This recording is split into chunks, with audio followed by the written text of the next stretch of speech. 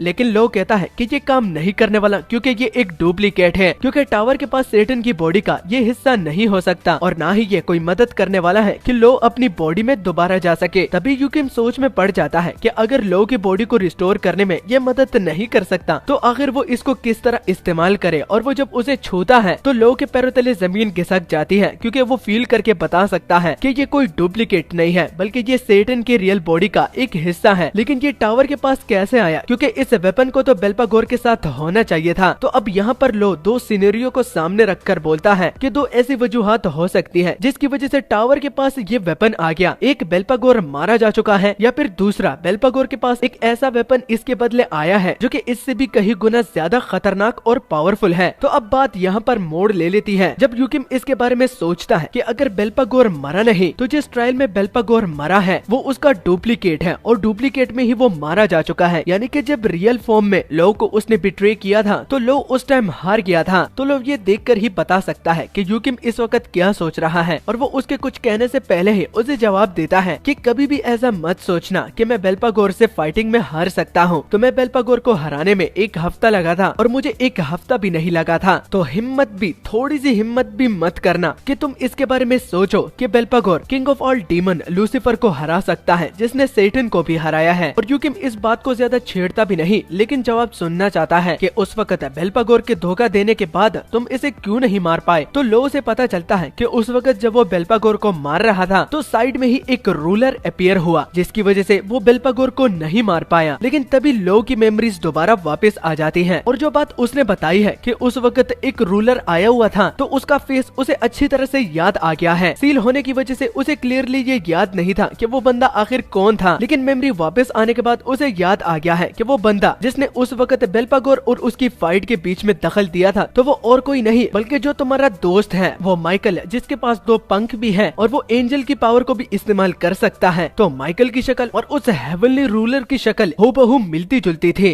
अब इस मामले को वो लोग थोड़ा सा साइड पर करते हैं, क्योंकि यहाँ पर इन लोगों को जो चीज मिली है सेटन का बॉडी पार्ट, तो वो तुरंत से ही पोर्टल खोल के मिस्टर वेंग के हवाले कर देते हैं। और मिस्टर वेंग भी हैरान है, क्योंकि उन्होंने यूकिम को कुछ ही दिनों पहले ये बात बताई थी और अब उनके हाथों वो चीज लग गई है। तो यूकिम की इसी अकॉम्प्लिशमेंट पर वो काफी ज्यादा खुश है। और अब जबकि यूकिम ने भी वो चीज काफी जल्दी प्रोवाइड कर दी है तो मिस्टर वेंग भी देरी नहीं करना चाहते, क्योंकि चीज जब उनके हाथों में है तो देरी किस बात की। और अब दोबारा से यूकिम और लो इसी टॉपिक पर बात करते हैं कि जिस तरह के लो ने बताया कि उस आर्क एंजल का फेस हूबहू माइकल से मिलता जुलता है, तो क्या इस बात का मतलब यूकिम ये ले कि माइकल एक रूलर है। तो लो इतनी जल्दी इस कंक्लूजन पर नहीं आना चाहता, लेकिन वो इस बात को इग्नोर भी नहीं कर सकता कि दोनों के फेस भी मिलते जुलते हैं और साथ ही में माइकल के साथ 2 विंग्स भी हैं और उन लोगों की जो पावर है वो भी थोड़ी बहुत सेम है। अब लो की इस बात से ये मतलब नहीं कि वो उसको रूलर मानता है, वो जस्ट इतना बताना चाहता है कि ये रूलर तो नहीं हो सकता, लेकिन इन दोनों के बीच जरूर कोई रिलेशन हो सकता है। तो अब इस बात को कंफर्म करवाने के लिए सिर्फ एक ही बंदे से यूकिम सवाल कर सकता है और वो और कोई नहीं बल्कि एली है। यूकिम एली से सेम सवाल करता है कि क्या उसे लगता है कि माइकल एक रूलर है। तो एली भी बदकिस्मती से इस सवाल का जवाब नहीं दे पा रही, क्योंकि लास्ट टाइम जब उसकी माइकल के साथ मुलाकात हुई थी तो वो बेहोश हो गई, लेकिन उसकी मदद से उसकी काफी ज्यादा मेमोरीज दोबारा रिगेन हुई है। लेकिन सरप्राइज की बात ये है कि माइकल के रिलेटेड वो कुछ भी नहीं बता सकती, क्योंकि उसकी मेमोरी में उसे फील हो रहा है कि एक वॉइड है जो कि माइकल की मेमोरी को दोबारा रिगेन करने में उसे रोक रही है। तो अब जबकि एली ने भी जवाब दे दिया है कि शायद से उसकी मेमोरी में एक वॉइड होगा, तो लो भी यहाँ पर एक कंक्लूजन देता है कि उसे भी लगता है कि उसकी मेमोरी में भी एक वॉइड है, क्योंकि अंडरग्राउंड और हेवंस में काफी टाइम तक फाइट चलती आ रही है और उसको नहीं लगता कि किसी चीज से वो बेखबर है। लेकिन उसे भी माइकल के बारे में कुछ भी नहीं पता कि वो आखिर कौन है और उसका रियल नेम क्या है और एली का नेम क्या है। तो इस बात से लोग कंफर्म हो जाता है कि एली की तरह उसकी मेमोरी में भी एक वॉइड है जो कि उसे मजीद मेमोरी रिगेन करने से रोक रहा है। तो अब जबकि दोनों के पास इसका जवाब नहीं है और बर्नहार्ड तो इसके बारे में कुछ नहीं बोल सकता, तो अब सिर्फ ये ट्रायल ही इस सवालों का जवाब दे सकता है। तो दूसरे नंबर पर वो एली का कार्ड चुनता है, यानी कि गोल्डन कार्ड, क्योंकि इन सवालों का जवाब जानना यूकिम के लिए बहुत ज्यादा जरूरी है। तो सिस्टम जल्दी से यूकिम को उसी जगह पर ट्रांसफर कर देता है जहाँ पर एली प्रार्थना कर रही होती है। प्रार्थना करते करते वो रो भी रही होती है, क्योंकि उसे जिस ट्रायल से गुजरना पड़ रहा है तो वो उसे अकेले नहीं संभाल सकती। अब यहाँ पर एली के कौन सी ट्रायल की बात हो रही है तो हमें नहीं बताया जा रहा, लेकिन कुछ ही देर के बाद वहाँ पर यूकिम भी आ जाता है। यूकिम जो कि एली को पीछे देख रहा है तो उसे ये बात कंफर्म नहीं कि ये एली है या फिर कोई और, लेकिन जब वो बाकी ईगोस के साथ कांटेक्ट करने की कोशिश करता है तो किसी ईगो का भी रिस्पॉन्स उसे सुनने को नहीं मिलता, जिसकी वजह से यूकिम को अब टेंशन होना शुरू हो जाती है। उसे समझ में कुछ भी नहीं आ रहा कि उसे आगे कौन सा स्टेप लेना चाहिए। लेकिन अगर वो सोचे तो 30 फ्लोर पर लो की बॉडी के साथ उसकी मुलाकात हुई है और 40 फ्लोर पर एली के साथ, और जिस कार्ड को इस 50 फ्लोर के टेस्ट ट्रायल पर उसने चुना है तो वो एली का है और वो एली के साथ भी कांटेक्ट करने की कोशिश कर रहा है, लेकिन कोई भी जवाब नहीं दे रहा। तो अगर वो गलत ना हो तो सामने जो पर्सन भी बैठा है तो वो और कोई नहीं बल्कि एली हो सकती है। तो एली की ओर धीरे बढ़ते बढ़ते यूकिम उसे आवाज भी देता है, लेकिन एली की तरफ से कोई भी रिस्पॉन्स अभी भी नहीं मिल रहा। तो आखिर में सिर्फ एक ही चारा है कि उसे शोल्डर पर टच करना। जब वो उसके शोल्डर की ओर अपना हाथ बढ़ाता है तो उसका हाथ आर पार हो जाता है, जिससे यूकिम डर जाता है और इस सिचुएशन को देखने के बाद वो रियलाइज करता है कि उसे ना कोई सिस्टम की मदद से कोई ऑब्जेक्टिव मिला है और ऊपर से जब वो एली को टच करने की कोशिश कर रहा है तो उसका हाथ आर पार जा रहा है और ना ही उसको आवाज सुनाई दे रही है। तो इसका मतलब इस ट्रायल में उसे सिर्फ ऑब्जर्व करना है, यानी कि सिर्फ देखना है और कोई भी एक्शन नहीं लेना। लेकिन फिर भी वो प्रिकॉशन के लिए चौकन्ना रहेगा, क्योंकि टावर कुछ भी कर सकता है। तभी पीछे से एक दरवाजा खुलता है और वहाँ से one of the 7 arc angel Rafael को हम देखते हैं। और जहाँ तक यूकिम की बात है तो इस बंदे को उसने आज तक कभी भी नहीं देखा, लेकिन सरप्राइजिंगली उसके माइंड में राफाएल का नाम गूंजता है और उसके माइंड में एक आवाज आती है कि इस बंदे का नाम राफाएल है, one of the strongest 7 arc angel. जो कि सुन यूकिम को एक बहुत बड़ा झटका लगता है, क्योंकि ईगोस के साथ उसने कांटेक्ट करने की कोशिश की लेकिन कोई भी रिस्पॉन्स नहीं आया और ऊपर से जो आवाज उसे सुनाई दी है तो वो एकदम लो की तरह थी। लेकिन तब जाके उसे रियलाइज होता है कि उसकी और लो की मेमोरीज मिक्स हो गई है, क्योंकि लास्ट टाइम उसके ट्रायल में और साथ ही में जब लो ने उसकी बॉडी पर कब्जा कर लिया था तो उन दोनों की मेमोरीज मिक्स हो गई है। तो इस बंदे के बारे में यूकिम को याद आ गया है, हालांकि वो उससे मिला भी नहीं है। तो राफाएल का यहाँ पर आने का क्या मकसद था, तो इसके बारे में जब एली पूछती है तो राफाएल कहता है कि वो जस्ट परेशान हो रहा था कि उनकी हालत कैसे होगी, क्योंकि जो ऑर्डर्स दिए गए हैं तो उससे वो काफी ज्यादा डिससेटिस्फाइड हो सकती है। तो वो जस्ट चेकअप करने के लिए आया था। एली राफाएल की बातों के साथ टोटली एग्रीड करती है और वो झूठ भी नहीं बोल सकती कि वो इस ऑर्डर से खुश है। लेकिन राफाएल कहता है कि उनको पूरी रिस्पॉन्सिबिलिटी अपने कंधों पर नहीं लेनी चाहिए, अगर वो चाहे तो वो उसकी मदद कर सकता है। लेकिन एली उसे बीच में ही रोक कर कि नहीं, वो उन सब एंजल्स की रूलर है तो तुम लोगों को प्रोटेक्ट करना उसकी जिम्मेदारी है, क्योंकि पूरे एंजल्स के मास्टर होने के नाते वो सेक्रीफाइस तो देने वाली है, क्योंकि रूलर होके सिर्फ कोई रूल नहीं करता बल्कि सेक्रीफाइस सैक्रिफाइस भी देनी पड़ती है। तो यहाँ पर यूकिम को पता चला है कि एली इन सब एंजल्स की लीडर है और ये लोग एली की काफी ज्यादा रिस्पेक्ट भी करते हैं। और जहाँ तक एली की बात है तो एक लीडर होने के नाते वो किसी की भी मदद नहीं लेना चाहती, क्योंकि ये उसका फर्ज भी है और साथ में ये उनकी एक विश भी थी। तो अब उनकी से एली का क्या मतलब है तो ये हमें नहीं बताया जाता। तभी अचानक से एली को कोई आवाज लगाता है कि इस तरह की बकवास कभी भी मत करना कि ये उनकी विश और उनकी विल है, क्योंकि यहाँ पर सब लोग जानते हैं कि गॉड मर चुके हैं। जब टावर बना था तो उसके कुछ टाइम के बाद गॉड तुरंत से ही मर गए और ये बात यहाँ तक सिर्फ हम तीनों नहीं बल्कि पूरे टावर के एंजल्स लगभग जान चुके हैं। तो इस तरह की बकवास अगर कोई भी ना करे तो काफी ज्यादा अच्छा और पुरसुकून एटमॉस्फेयर होगा। और वो इस बात को कंफर्म करवाने के लिए एली को माइकल बुलाता है कि माइकल, मैंने जो भी कहा वो ठीक था ना? अगर मैं कुछ गलत कह रहा हूँ तो आप मुझे करेक्ट भी कर सकती है। यस,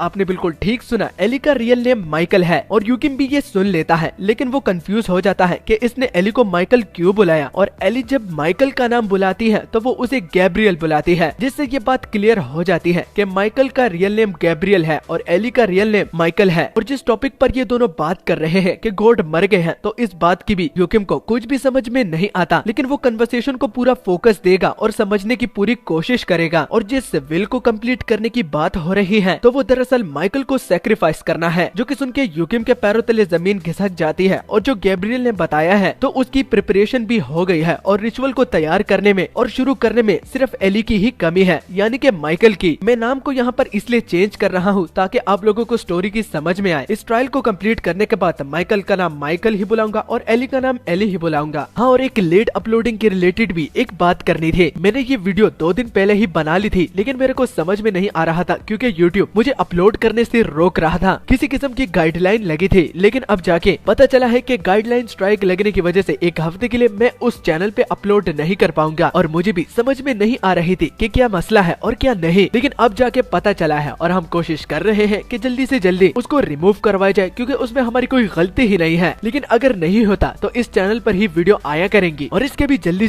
10 के सब्सक्राइबर करवा दो, क्योंकि इस वक्त आप लोगों की सपोर्ट की ज्यादा जरूरत है। और अब और आप लोगों का टाइम वेस्ट नहीं करना चाहता और वीडियो की ओर बढ़ते हैं। तभी अचानक से यूकिम के आंखों के सामने ही जगह चेंज हो जाती है और गैब्रियल किसी वजह से कुछ लोगों को घुटने टेकने का बोलता है। और जगह के इतनी जल्दी चेंज होने से यूकिम भी थोड़ा बहुत परेशान होता है। और गैब्रियल किन लोगों को घुटने टेकने का बोलता है तो पीछे मुड़ने के बाद उसे बहुत सारे मतलब कि हजारों में एंजल्स नजर आते हैं, जो कि देख यूकिम के समझ में तो कुछ भी नहीं आता। लेकिन तभी सामने से एली आ जाती है और एली सब एंजल्स को बताती हुई कि यहाँ पर तुम लोगों को जिस वजह से समन किया गया है तो तुम में से बहुत सारे लोगों को पता होगा। और अगेन एली गॉड के मरने की बात सब लोगों को बताती है, क्योंकि अभी तक वो ये बात सब लोगों से छुपाते आ रहे थे। लेकिन सिचुएशन ही कुछ इस तरह बन गई है कि इन लोगों को बताना बहुत ज्यादा जरूरी हो गया था। और एली से ये बात भी पता चलती है कि गॉड के मरने के बाद उनकी जितनी भी चीजें पीछे रह गई है, तो अगर ये रिचुअल कंप्लीट ना किया गया तो जिन जिन चीजों को गॉड ने क्रिएट किया है तो बैलेंस बिगड़ जाएगा और सारी की सारी चीजें गॉड ने जो बनाई है तो वो खराब हो जाएंगी और तहस नहस हो जाएंगी। तो इन सब चीजों को अवॉइड करने के लिए, यानी कि उस तबाही को अवॉइड करने के लिए ये रिचुअल तैयार किया गया है, जिसको देखने से पता तो इतना चल रहा है कि इसका मेन रीजन हमारी एली ही है। और हम ये भी नोटिस करते हैं कि एली के आसपास 7 आर्क एंजल भी है, जो कि कुछ ही देर के बाद अपनी होली सोर्ड्स भी निकालकर एली की ओर पॉइंट आउट करते हैं, जो कि देखकर नीचे खड़ा हमारा यूकिम बहुत ज्यादा डर जाता है। उसे कुछ भी समझ में नहीं आ रहा कि एली किस चीज के बारे में बात कर रही है, लेकिन उसे भी देखने से सिर्फ इतना ही समझ में आ रहा है कि इस रिचुअल में एली को ये लोग सैक्रिफाइस करेंगे, जो कि वो ये बिल्कुल भी नहीं चाहता। तभी अचानक से उसे ये बात क्लियर हो जाती है कि माइकल और एली के बीच इससे पहले जो भी कन्वर्सेशन हुई है तो उसमें ये लोग इसी रिचुअल के बारे में बात कर रहे थे, जो कि उसे उस टाइम पता नहीं चला, लेकिन अब अपने कानों से सुनकर उसे काफी ज्यादा हैरानी हो रही है। और अब यूकिम को लगता है कि इस सिचुएशन में उसे सिर्फ देखना नहीं और न ही सिर्फ ऑब्जर्व करना है, बल्कि उसकी गट्स फीलिंग उसे बता रही है कि इस रिचुअल को तुमने रोकना होगा। हालांकि वो ये एक पास्ट को देख रहा है जो कि बहुत सालों पहले हो चुका है और टावर इसे टेस्ट के तौर पर दोबारा रिक्रिएट कर रहा है और यूकिम को दिखा रहा है। लेकिन फिर भी यूकिम इस टेस्ट को नहीं बल्कि सिर्फ एली को मरता हुआ नहीं देख सकता, क्योंकि एली को यूकिम ने बहुत बार खतरे में और मरते हुए देखा है। तो अब यूकिम से बिल्कुल भी ये नहीं देखा जा रहा कि यहाँ पर एली को एक सैक्रिफाइस के तौर पर मारा जा रहा है। लेकिन जब वो आगे जाने के लिए जोर लगाता है तो पता चलता है कि सिस्टम ने उसकी बॉडी को एकदम फ्रीज कर दिया है और वो अपनी बॉडी को 1 इंच भी नहीं हिला पा रहा जब तक उसका माइंड सब चीजों को सिर्फ ऑब्जर्व सर्व करने में ही लगा हुआ था तो वो यहाँ वहाँ फिर सकता था, लेकिन जैसे ही उसने इंटरफेयर करने के बारे में सोचा तो सिस्टम ने उसे एकदम से ही फ्रीज कर दिया। लेकिन यूकिम इतनी जल्दी हार नहीं मानना चाहता, वो और ज्यादा जोर लगाता है और आखिर में सिस्टम उसे इजाजत दे देता है। और सिस्टम की इजाजत देने के साथ साथ ईगोज भी अब उसके साथ इंटरेक्ट कर रहे हैं, जिसमें लो उसे कहता है कि मेरे टेस्ट में तो तुमने कभी भी ऐसा रिएक्ट नहीं किया, लगता है कि एली के लिए तुम्हारे दिल में एक सॉफ्ट कॉर्नर जरूर होगा जो कि मेरे से ज्यादा वैल्यूबल है। और बर्नहार्ड तो इंतजार कर रहा था कि कब मास्टर उसे बुलाएंगे और वो बेचैन भी हो रहा था। इजाजत मिलने के कुछ मिली सेकेंड्स के बाद वो जल्दी से वहाँ पर पहुँच जाता है और एक धूमदार सी एंट्री मार के एली को उन लोगों से प्रोटेक्ट करने के लिए उसके सामने खड़ा होता है। और सिस्टम की तरफ से एक अजीब सा मैसेज आता है कि प्लेयर ने हिस्ट्री के साथ इंटरफियर किया है, तो इस टेस्ट का ऑब्जेक्टिव अननोन है, यानी कि अभी तक हमें नाम नहीं बताया जा रहा, लेकिन सिस्टम की तरफ से एक हिडन मिशन स्टार्ट हो गया है। जिसके बाद हमारा सीन शिफ्ट होके न्यूयॉर्क आयरन गिल्ड की बिल्डिंग पर पड़ता है, जहाँ पर मीटिंग रूम से हमें ये पता चलता है कि आयरन गिल्ड दोबारा से अपनी एक ब्रांच कोरिया में इस्टेब्लिश करना चाहता है। और इस बारी जिस मैनेजर को चुना गया है तो वो जेम्स लोहान है, साथ में उनको एक गिल्ड मास्टर भी बनाया गया है, यानी कि एक ही बंदे को दो अथॉरिटीज मिली है। और अगर इस बात से उनको कोई मसला होता है तो वो बता सकते हैं, लेकिन उनका जवाब ना में होता है और वो इस वाले डिसीजन से बिल्कुल सहमत है। और इसी बात के साथ ये मीटिंग यहाँ पर खत्म होती है। तो आखिर दोबारा से अपनी एक ब्रांच कोरिया में क्यों इस्टेब्लिश की जा रही है, तो ये बात हमें उनके लीडर से ही पता चलती है। उनके लीडर मन ही मन में कह रहे होते हैं कि मुझे पता नहीं कि डीमन का कोरिया के साथ क्या रिलेशन है और कोरिया उन लोगों को क्यों इतना पसंद है, लेकिन अगर वो हमारी मदद करे कि हम अपने ब्रांच को इस्टेब्लिश करें तो हम उनकी मदद करेंगे। तो इस बात से मतलब कि डीमन और आयरन शील्ड गिल्ड एक साथ काम कर रही है और कोरिया में दोनों के अलग अलग ऑब्जेक्टिव्स हैं, लेकिन आखिर दुश्मन उनका डीमन किंग ही है। तो दोनों के गोल्स एक जैसे हैं, तो इसलिए एक दूसरे का साथ भी दे रहे हैं। जिसके बाद सीन शिफ्ट होके जेम्स लोहान पर पड़ता है। जेम्स लोहान के जितने भी दोस्त होते हैं तो वो लोग इस मीटिंग के रिजल्ट से जरा भी खुश नहीं होते, क्योंकि वो अपने गिल्ड यानी कि आयरन शील्ड गिल्ड के भी वाइस गिल्ड मास्टर हैं और उनको ये पोजीशन अभी इसी मंथ दी गई है, यानी कि अभी तक एक मंथ भी पूरा नहीं हुआ और उसको गिल्ड मास्टर यानी कि आयरन शील्ड गिल्ड मास्टर वो कोरिया भेज रहे हैं। तो जेम्स लोहान के दोस्तों को लगता है कि आयरन शील्ड गिल्ड के मास्टर उनको जेम्स लोहान की अब जरूरत नहीं है, तो इसलिए उन्हें एक छोटी सी कंट्री यानी कि कोरिया भेज रहे हैं, जिसकी वजह से उन्हें काफी ज्यादा खुशी होती है और ये खुशी हम उनके चेहरों पर देख सकते हैं। और इसी को कहते हुए जेम्स लोहान के दोस्त बाहर कुछ पीने का प्लान भी बनाते हैं और वो जेम्स लोहान को भी इनविटेशन देते हैं, लेकिन वो सीधा सीधा मना करता है क्योंकि उसे कुछ जरूरी काम है। ये देखकर कि जेम्स लोहान जैसा बंदा जो कि पीने का बहुत ज्यादा शौकीन है, तो वो इस तरह की फ्री ऑफर को कैसे रिजेक्ट कर सकता है। उन लोगों को भी ये बात थोड़ी सी अजीब लगती है, लेकिन टाइम के साथ वो लोग भी ये भूल जाएंगे। और अब जेम्स लोहान ने अपने दोस्तों को इग्नोर क्यों किया, तो पता चलता है कि वो एक्साइटमेंट से उन लोगों के साथ जरा भी टाइम स्पेंड नहीं करना चाहते, क्योंकि गिल्ड मास्टर ने उसे 2 मिशन दिए हैं। ये कहकर हमारा सीन थोड़ा सा पास्ट में चला जाता है, जहाँ पर पता चलता है कि आयरन शील्ड गिल्ड के मास्टर ने जेम्स लोहान को 2 मिशन सौंपे हैं, जिनमें से पहला तो कोरिया में अपनी एक अच्छी सी ब्रांड को इस्टेब्लिश करना है और बरकरार भी रखना है, और दूसरा जिस वजह से उसी को ही सिर्फ सेलेक्ट किया गया है, तो वो हमारे मॉर्निंग स्टार एके हमारा यूकिम उसकी फैमिली को किडनैप करना है। और उन्होंने सिर्फ जेम्स लोहान को ही चुना, तो उन्हें लगता है कि उनके गिल्ड मास्टर उसे कुछ ज्यादा ही पसंद करते हैं, इसलिए बाकी लोगों को नजरअंदाज करके सिर्फ और सिर्फ जेम्स लोहान को ही इस मिशन के लिए सेलेक्ट किया गया है। और दूसरी ओर हम देखते हैं कि यूकिम की धूमदार एंट्री से बहुत सारे एंजल कंफ्यूज हो जाते हैं कि आखिर ये धमाका किस वजह से हुआ है। और जहाँ तक माइगल की बात हो रही है, तो वो गुस्से में बाकी के आर्क एंजल को जल्दी से रेडी होने का बोलता है, और ये सुनकर ही बाकी के आर्क एंजल जल्दी से उड़ जाते हैं, क्योंकि सामने धूल मिट्टी की वजह से उनको कुछ नजर नहीं आ रहा, तो वो ऊपर के व्यू से देखने लगते हैं। और जब हमारी एली यूकिम को अपने सामने पाती है, तो वो उससे पूछती है कि आखिर वो कौन है। तो यूकिम मुस्कुराते हुए एली को बोलता है कि क्या वो उसके बारे में इतनी जल्दी भूल गई क्या, वो और कोई नहीं बल्कि उसका मास्टर है। जो कि सुनकर लो बोलता है कि तुम्हें इस तरह की बातें नहीं कहनी चाहिए, क्योंकि ये भारी भरकम हो सकती है। यूकिम लो की बात से कंफ्यूज हो जाता है, लेकिन फिर पीछे उसे काफी ज्यादा किलिंग इंटेंट फील होता है, जो कि और किसी से नहीं बल्कि एली से ही आ रहा होता है। अब एली गुस्से में क्यों है, क्योंकि एली पूरे आर्क एंजल और बाकी के एंजल की लीडर है और उसके मास्टर और कोई नहीं बल्कि गॉड है। लेकिन यहाँ पर यूकिम ने मास्टर कह के उसे काफी ज्यादा गुस्सा दिलाया है, क्योंकि अगर यूकिम खुद को एली का मास्टर मानता है तो इसका मतलब यूकिम को गॉड होना चाहिए, लेकिन यूकिम तो एक लिविंग क्रीचर है। इस वजह से एली को बहुत ज्यादा गुस्सा आता है। अब यूकिम को इस बात के बारे में जरा भी इल्म नहीं होता, तो उसे लो बताता है कि यहाँ पर उसकी गलती क्या है, जो कि रियलाइज करने के बाद उसे समझ में आ जाती है कि आखिर एली से इतनी ज्यादा किलिंग इंटेंट उसे आखिर क्यों फील हो रही है। और वो जब इससे पहले गैब्रियल और एली के बीच में जो कन्वर्सेशन हुई थी उस पर गौर करता है तो उसमें जरूर उसने ये भी सुना था कि गॉड मर चुके हैं। तो यूकिम को भी ये यकीन आ जाता है कि अगर एली इस बात से इतना ज्यादा गुस्सा हो गई है तो इसका मतलब गॉड रियली एग्जिस्ट करते हैं। सामने खड़ी एली जो कि गुस्से के साथ थोड़ी बहुत कंफ्यूज होती है तो उसे भी समझ में नहीं आ रहा कि वो इस बंदे पर अटैक क्यों नहीं कर सकती, क्योंकि मन ही मन में उसे इसके साथ लड़ना नहीं है। लेकिन अगर वो सोचे तो खुद भी कंफ्यूज हो जाती है कि अगर इसकी जगह कोई और बंदा बोलता तो वो कब का उसे एक्सटर्मिनेट कर चुकी होती। इसी बीच हम गैब्रियल को देखते हैं जो कि गुस्से से उबल रहा होता है, क्योंकि एक तो यूकिम ने रिचुअल में इंटरफेयर किया है और ऊपर से वो खुद को एक गॉड मानकर गॉड की बेइज्जती कर रहा है। अगर और कोई उसे पनिश नहीं करेगा तो गैब्रियल जरूर उसे पनिश करेगा और कुछ ही मिली सेकंड्स में गायब होके उसके सामने आ जाता है। यूकिम बहुत सारे स्पीडी एनिमी से लड़ा है, लेकिन अगर वो गैब्रियल के मुकाबले में उन लोगों को कंपेयर करे तो गैब्रियल की स्पीड बाकी एनिमी से काफी ज्यादा है, इसलिए उसे रिएक्ट करने का मौका नहीं मिलता और एली गैब्रियल को रुकने का बोलती है। लेकिन तब तक बहुत देर हो चुकी है और एक जोर का धमाका होता है और आसपास की धूल मिट्टी भी उड़ जाती है, जिससे माइकल को सामने कुछ भी नजर नहीं आता। लेकिन धूल मिट्टी हटने के बाद वहाँ पर कोई भी नहीं होता। वो यहाँ पर दो चीजों को नोटिस करता है कि इस अटैक से भी इस बंदे ने खुद को बचाया है, तो इसका मतलब इसे अंडर एस्टिमेट नहीं किया जा सकता। और दूसरी बात कि उसके आने से एली कुछ बहुत ही ज्यादा अजीब रिएक्शन दे रही है और उन्होंने खुद कुछ भी नहीं किया, तो ये बात उसके लिए काफी ज्यादा सरप्राइजिंग है। लेकिन जो भी हो, रिचुअल में उसने इंटरफियर किया है तो उसे खुद ही उसे पनिश करना होगा। तभी हम यूकिम को गैब्रियल के पीछे देखते हैं और सरप्राइज की बात कि यूकिम अपने डेविल फॉर्म में होता है, लेकिन वो खुद की कॉन्शियसनेस में नहीं होता। लेकिन गैब्रियल के साथ बाकी आर्कएंजल उसकी पावर को ही फील करके ये बता सकते हैं कि ये डेथ की पावर है और उसके फॉर्म को देखकर रिकॉग्नाइज कर लेते हैं कि ये तो लॉर्ड ऑफ हेल है। लेकिन ये यहाँ पर क्या कर रहे हैं? यूकिम खुद की कंट्रोल में नहीं होता और उसके फेस एक्सप्रेशन से आप लोग बता सकते हो, क्योंकि उसकी आंखें चमक रही है। अगर आपको याद हो तो इस तरह का फॉर्म हमने बोटिस और यूकिम के फाइट में भी देखा था, जहाँ पर लो ने यूकिम की बॉडी पर 100% कब्जा कर लिया था। थोड़ी देर के बाद यूकिम भी अपनी कॉन्शियसनेस को रिगेन कर लेता है, यानी कि वो यहाँ पर दोबारा से हिस्ट्री को रिपीट नहीं करना चाहता और उसने यूकिम की यहाँ पर जान बचाई है। यूकिम रियलाइज करने के बाद कि वो तो अपनी डेविल फॉर्म में है, तो उसे ये याद नहीं रहता। और जहाँ तक बर्नहार्ड की बात हो रही है तो उसने ये लूसीफर वाला फॉर्म देखा है और उसे इस फॉर्म से नफरत है, क्योंकि इस वाले फॉर्म में मास्टर बहुत अजीब बिहेवियर करते हैं। लेकिन लो बर्नहार्ड को बेवकूफ कहकर कि यहाँ पर उसने उसकी मास्टर की मदद की है तो उसे सोच समझकर कुछ बोलना चाहिए। और जहाँ तक यूकिम की बात हो रही है तो उसने पर्सनली गैब्रियल के अटैक को आते हुए देखा था और उसे यकीन नहीं आता कि लो की मदद से उसने उस अटैक को डॉज कर लिया और वो रिजल्ट से खुश भी है। लेकिन ये रियलाइज करने के बाद कि अगर लो उसकी बॉडी पर कंट्रोल ना करता तो वो तो वहाँ पर मारा जाता, क्योंकि वो वाला अटैक वो तो ना ब्लॉक कर सकता है और ना ही काउंटर कर सकता है। अगर वो उसे टच करता तो यूकिम की वहाँ पर मौत हो जाती। और वो इस बात को कहते हुए 100% श्योर भी है, क्योंकि गैब्रियल एक वाहिद ऐसा आर्कएंजल है जिसने लो को हराया था। अगर उसकी बॉडी बहुत बुरी हालत में थी और वो थक भी गया था, लेकिन फिर भी लो को अपने प्राइम में हराना बहुत ज्यादा मुश्किल है, क्योंकि यूकिम ने उसकी पावर को खुद टेस्ट किया था। अब लो यूकिम को मजीद बुरी खबर देता है कि यहाँ पर सिर्फ गैब्रियल नहीं बल्कि बाकी जितनी भी आर्कएंजल तुम देख रहे हो तो वो उसकी पावर लेवल तो एग्जैक्ट नहीं बता सकता, क्योंकि पिछले टेस्ट के कुछ इफेक्ट्स अभी तक लो पर लगे हुए हैं और वो थोड़ी बहुत अपनी पावर को इस्तेमाल कर सकता है। लेकिन अगर वो फिर भी कहे तो बेल्पागोर से ये लोग काफी ज्यादा पावरफुल हैं। और नीचे अगर खड़ी एली, जिसको अभी तक तुम याद नहीं आए, अगर वो भी यूकिम पर अटैक करने के लिए आए और इन लोगों को सपोर्ट करे तो लो को नहीं लगता कि यूकिम इस फाइट को सरवाइव कर पाएगा। लो यूकिम को डांटता भी है, लेकिन यूकिम अपना जवाब कह के कि वो एली को बार बार मरता हुआ नहीं देख सकता, तो इसलिए यूकिम ने इस तरह रैशनली रिएक्ट किया है। यूकिम ही नहीं बल्कि बर्नहार्ड का भी सेम जवाब होता है। लेकिन लो ये कहकर कि ये तो जस्ट एक पास्ट था और अगर एली यहाँ पर मर जाती तो इसका इफेक्ट रियल लाइफ में नहीं होना था। लेकिन अब देर हो गई है, अब फाइटिंग पर फोकस करना है। उसी बीच गैब्रियल चिल्लाते हुए एली को आवाज देता है कि एंजल्स की लीडर वहाँ पर खड़ी खड़ी क्या देख रही है, क्या वो फाइट में मदद नहीं करेगी क्या? क्योंकि इस वक्त एली की बहुत ज्यादा जरूरत है और वो वहाँ पर सिर्फ स्पेक्टेटर के तौर पर चीजों को सिर्फ देख रही है। तो गैब्रियल की आवाज सुनकर और उसकी ओर देखकर और हम एली के एक्सप्रेशन को देखकर ये श्योरली कह सकते हैं कि एली फाइट बिल्कुल भी नहीं करना चाहती, क्योंकि वो बहुत ज्यादा कंफ्यूज है। वो अपने कॉमरेड्स की मदद करना चाहती है, लेकिन इस बंदे से लड़ना नहीं चाहती। उसे मन ही मन में लग रहा है कि ये बंदा बहुत ज्यादा इम्पोर्टेंट है और वो इसके बारे में भूल गई है, तो इसलिए वो याद करने की कोशिश कर रही है। गैब्रियल एली की रिएक्शन को देखने के बाद समझ जाता है कि यहाँ पर वो मदद नहीं कर सकती और कुछ न कुछ गड़बड़ है। और अगर यहाँ पर फाइट शुरू हो जाती है तो बाकी के जितने भी एंजल्स हैं तो वो घायल हो सकते हैं। तो इसलिए गैब्रियल यहाँ पर अपनी अथॉरिटी का इस्तेमाल करके जितने भी एंजल्स जो कि घुटने टेक कर बैठे होते हैं उन सबको यहाँ से जाने का बोलता है, क्योंकि फाइट अगर शुरू हुई तो किसी की भी वो गारंटी नहीं दे सकता कि वो जिंदा बचेगा। गैब्रियल के ऑर्डर को सुनकर और सिचुएशन को देखकर सारे एंजल्स जल्दी से ऑर्डर मान लेते हैं और वहाँ से चले जाते हैं। जिसके ठीक 1 सेकंड के बाद वहाँ पर पहला अटैक होता है और नीचे एंजल्स जहाँ पर वो बैठे थे वहाँ पर एक बहुत बड़ा धमाका होता है, नीचे का फ्लोर भी टूट जाता है।